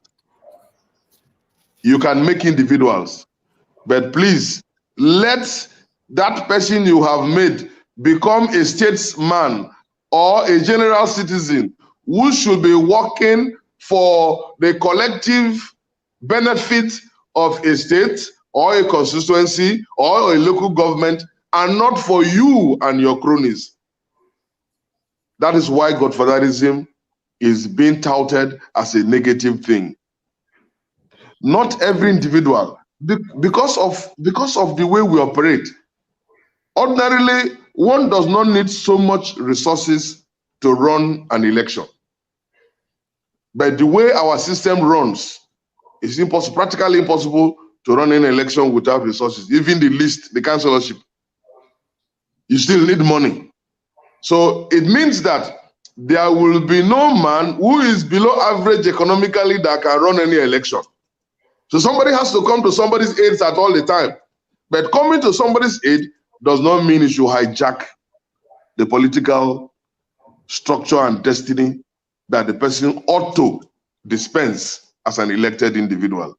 Godfatherism, to my best of my knowledge, when practiced in the terms I have just described, is a very bad notion for this country politically. Thank you, Barrister Golden. On a lighter note, I know that Barrister K-Man Kingsley Welendawali is most of the time known as the Godfather. That is a different type of Godfather. Yes, it's different. It's different. I don't know if anybody Kingsley controls. He doesn't actually. He doesn't control anybody. We're gradually winding down. The Unity House, if you go to their program, they don't stretch the entire day. They go smartly 2 hours, 2.5 hours, and we're done. And we'll follow in that theme. We'll follow in that light here. Just one last question to Dr. Dakuku. Then I'll give a 1-minute opportunity for the discussants to do their closing point. And the question to Dr. Dakuku is, nations plan beyond electoral cycles. In Nigeria, we have seen situations where leaders only plan along electoral timelines, 4 years and 8 years at the max. Has arguably been one of our problems. Even when the plans are in place, there is also the question or the problem or the challenge of following through with execution. Malaysia started theirs with their Vision 2020. Nigeria copied with a half short-sighted Vision 2010. And even when it was stretched, there was problem of implementation. Now we are marking our 60th. And if you're put in a position where you have to project our future and set the agenda for striking or knitting together a vision that we can work with, that we can run with as a nation, what will that be? Thank you very much. I'll start by saying that the difference between Nigeria and other countries or clients is respect for plans and programs. I repeat, the difference between Nigeria and other countries is respect for plans and programs. Unfortunately, but true, is that if one administration initiates a plan, the moment that administration leaves, the next administration will not plan within the framework of that existing plan. And so the problem is not that we've not had plans. From independence to today, we've had different development plans. We have had different agendas. At one time, it was called NEETs. At another time, Agenda 2030. And the most recent one, for which the government has inaugurated a committee, is the medium-term National Development Plan for 2020 to 2050, which my cousin Atedo is co-chairing with the current Minister of Finance.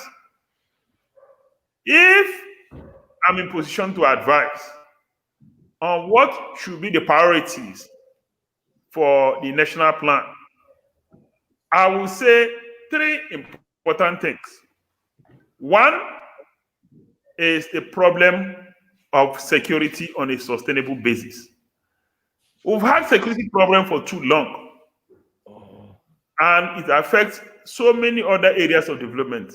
Within security, nobody can talk about agriculture. Within security, the place is not attractive for people to make investment. Within security, you just cannot do much. So for me, if I'm part of the development plan, I will ask that we find a sustainable solution to the challenge of insecurity. And finding a sustainable plan for the challenge of insecurity means that you must deal with the issue of law and order. You cannot talk about insecurity without talking about law and order. That's pillar number one, if I'm to advise. The second one is the issue of education. It's been proven, and I like to take the words of the late Sage Nelson Mandela, that the greatest instrument to address poverty is education. If there is one challenge we are facing, you know that today Nigeria is referred to as the poverty capital of the world. One instrument that can change that is education. We have left education in the hands of those that have no idea of what to do for too long. That will be the second issue I would like to address. The third is economy. How do we lift 100 million people out of poverty in 10 years? Don't tell me it cannot be done. China lifted more than that in a very short period. And so I agree that unfortunately, we plan beyond electoral cycles, we don't implement beyond electoral cycles. They are two different things. Nigeria has plans beyond electoral cycles, but we don't implement beyond electoral cycles. The challenge we face as a country is not envisioning or visioning. We don't lack vision. We lack the will to implement vision. That is the challenge of our country. Until we are bound by common vision, until we are bound by common aspiration, until we all subscribe to common implementation program, we will continue to run around in circles. That is the challenge we are facing. The challenge is implementation. Thank you very much. Thank you very much, Dr. Dakuku. This has been a very interesting conversation with Dr. Dakuku, Barrister Golden Tamuno, and Dr. Gosu Olu. We will just give a minute to all of the discussants to give their closing remark, and I'll start in the reverse order. Barrister Golden Tamuno will start, and after that, Dr. Gosu.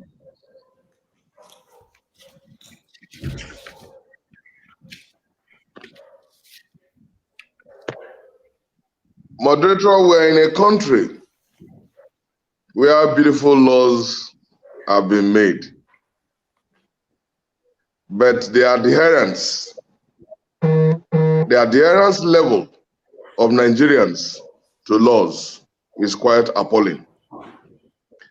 I pray, it is my sincere wish that Nigeria as a country will learn to respect existing laws, act within the laws, whether as a politician or as a private citizen, adhere to the laws and do not give particularly politicians, do not give room for what you see as unjustifiable judgments to be rendered against you.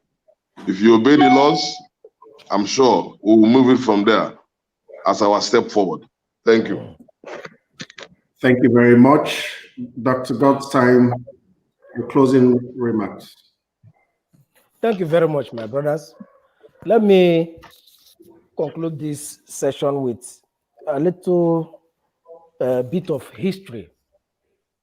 Chinua Achebe described Nigeria's problem as purely and squarely that of leadership. I must concede that we have had leaders in the country who have played their part, who have tried their best.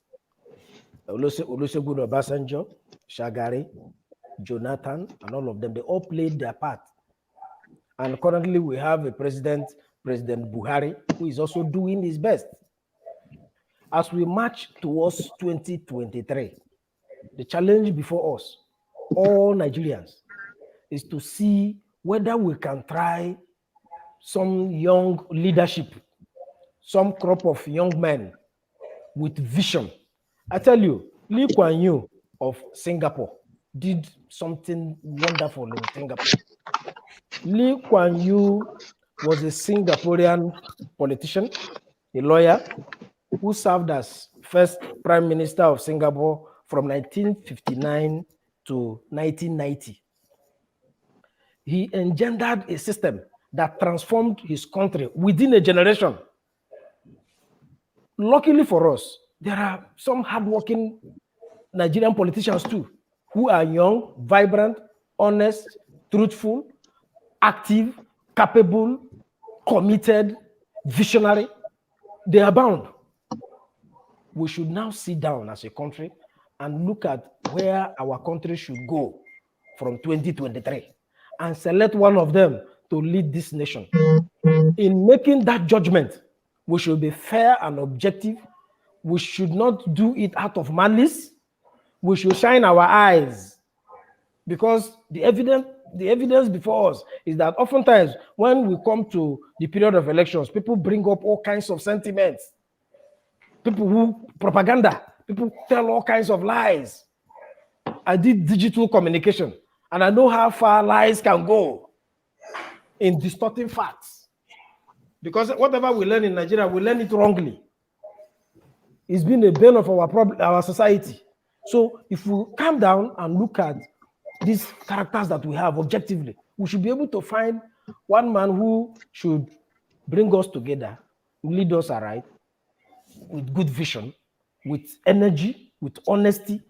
I believe that once we get it right on leadership, I'm not saying that all the other people who have ruled us failed, though. They all played their part. But there's a kind of leadership that we need. That stormy kind of leadership, with clairvoyance, cerebral leadership. We do not have to make excuses anymore from 2023. It will be too late if we make a mistake in 2023. That is my charge to all of us. Thank you very much. Thank you, Dr. God's time. It's been an interesting time listening to you. I'll give Dr. Dakuku Peterside his opportunity to say his closing line. Thank you very much. Let me thank our moderator and fellow panelists. I started by asking a rhetorical question. Do we really have a nation? And we realized that one thing that is lacking is national consciousness, the consciousness that we're Nigerians, instead of the fact that we're Ikwere, Hausa, Igbo, Yoruba, Ijaw, or so. Let me appeal to all Nigerians that the problem of Nigeria is not just leadership alone. Leadership is key. But the fact that we don't have the consciousness of Nigerians, if we have consciousness, national consciousness, then we cannot talk about unity. If we have national consciousness, we will have shared vision. If we have national consciousness, if we have national consciousness, we will have respect for each other. If we have national consciousness, we will have respect for our diversity. If we have national consciousness, we'll be patriotic enough to give our best to this country. If we have consciousness, we'll work together for the progress of this country. Let's begin to develop national consciousness. Thank you, and God bless you all. Thank you, Dr. Dakuku. For those who joined in late, well, you missed, but not to worry. Unity House will make this video available in the coming hours or days, so stay tuned. Don't touch the dial. It's been an interesting time. Blessed listening to very interesting discussions and very interesting views. Nigeria, it's not all bad about Nigeria. We have citizens like you and I who can still make very valuable contributions to our nation. If you look at where we're coming from and you look at where we are today, yes, we could be a lot better than we are, but somehow things have improved. The fact that we're able to do and hold this meeting virtually means things have improved. In 1999, there were about 500,000 static landlines in Nigeria. As of today, there are almost 200,000 mobile phone lines. Tele-density over 100% has been achieved in just a few years. Things may not be where we want it to be, but if you look back, there are a few things you can pick out, and we stay hopeful. Nigeria is our country. Bad as things may be, we will keep pushing and we'll keep hoping and keep participating, citizen participation, citizen involvement, even in your space. The electronic channels give you the opportunity and the tool and the power to add to your discussion, to make your voice heard and to make your voice known. So on that note, I thank you. I thank the Unity House. I thank the panelists. I thank the lead speaker. It's been an interesting time, and it's been a honor hosting this Independence anniversary. I'll now hand over to Kingsley Wenendawali to do the closing.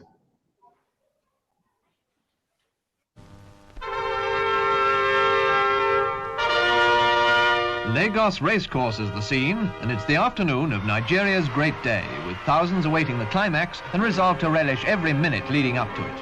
Princess Alexandra, with Sir James Robertson, the retiring Governor-General, must have enjoyed the whole jubilant atmosphere of the occasion. A first-class show was put on for the benefit of spectators.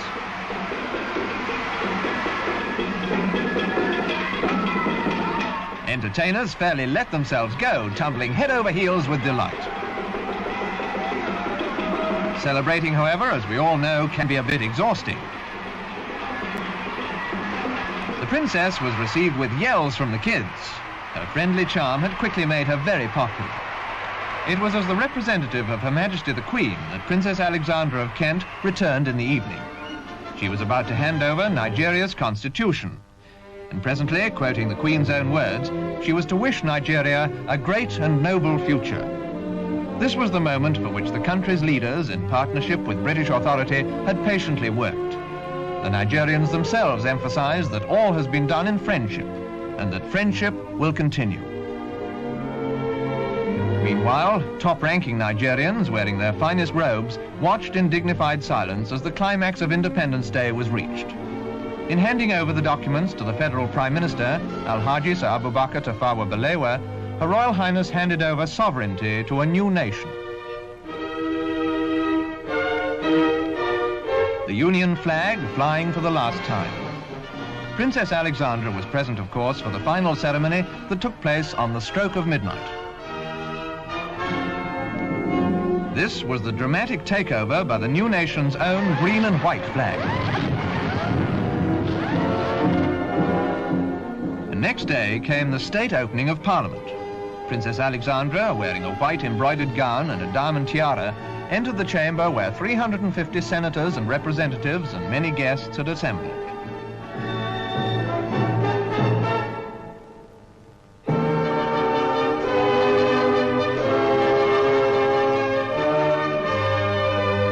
This was the first session of the first Parliament of the new Nigeria.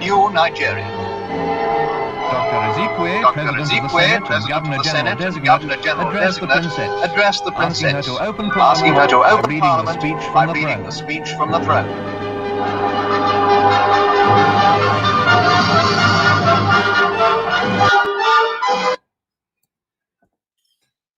Oh yeah, what can I say?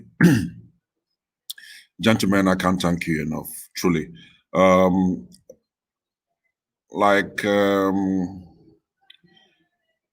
The proverbial Oliver Twist, I will only say that I do hope that when we call again, you will come, because you'll be more than marvelous. I can't end this conversation without thanking the person behind this program, working from the broadcast room, Scott-Ananaba, my very good friend, Tombari Sibe, who was not just the moderator of this event, but took time out to support the production, give us his best views, and even while moderating the event, he did his best to make sure that we didn't have another Joe Biden and Donald Trump type conversation. At least from what we've seen this morning into the afternoon, it's shown that there's something the Americans can learn from us, how to have civil conversations. I can't thank you enough. Dr. Dakuku Pitiside, God bless you. you've always been there for us, and you don't stop. Golden, well, you are part of us. So I'll always disturb you. My rival, Bostam Oluku, thank you very much. I wouldn't want to bore us with a long speech, but rather say that for us at the Unity House conversation, the biggest takeaway from this conversation this morning is to say that we agree with the postulations of Dr. Peterside, especially on the part of political education. Our people need to get politically educated. That is the only way you can actually participate in the political process. If you know what the dynamics are, if you know what's happening in the system, that's the only way you can be part and parcel of the system. And like Golden said, waiting for the intervention of God will never work. It won't work. It didn't work for the Americans. It didn't work for the Chinese. It didn't work for the Russians. It will not work here. Not even the Germans, the French. It did not work anywhere. Although somebody had once told me that I should look, that is not in the Bible, but we always say that heaven helps those who help themselves. We need to help ourselves, the people. We need to ask the proper questions. We need to participate in the process in such a way that we can effect the change that we desire. Nobody is going to bring change for you if you don't demand. I heard about the docility of the Nigerian. It, to a large extent, is correct. We must work as a people to try to change that narrative as soon as possible. And we must stop seeing the next election as the sole determinant of our development. We must begin to work constructively towards the future, having at the back of our minds generations after. Thank you very much all, and God bless you for being part of here today. Hopefully, by the grace of God, God keeping a lot of our life, we'll be here again October 1st, 2021. Thank you and God bless. Have a wonderful celebration. Bye.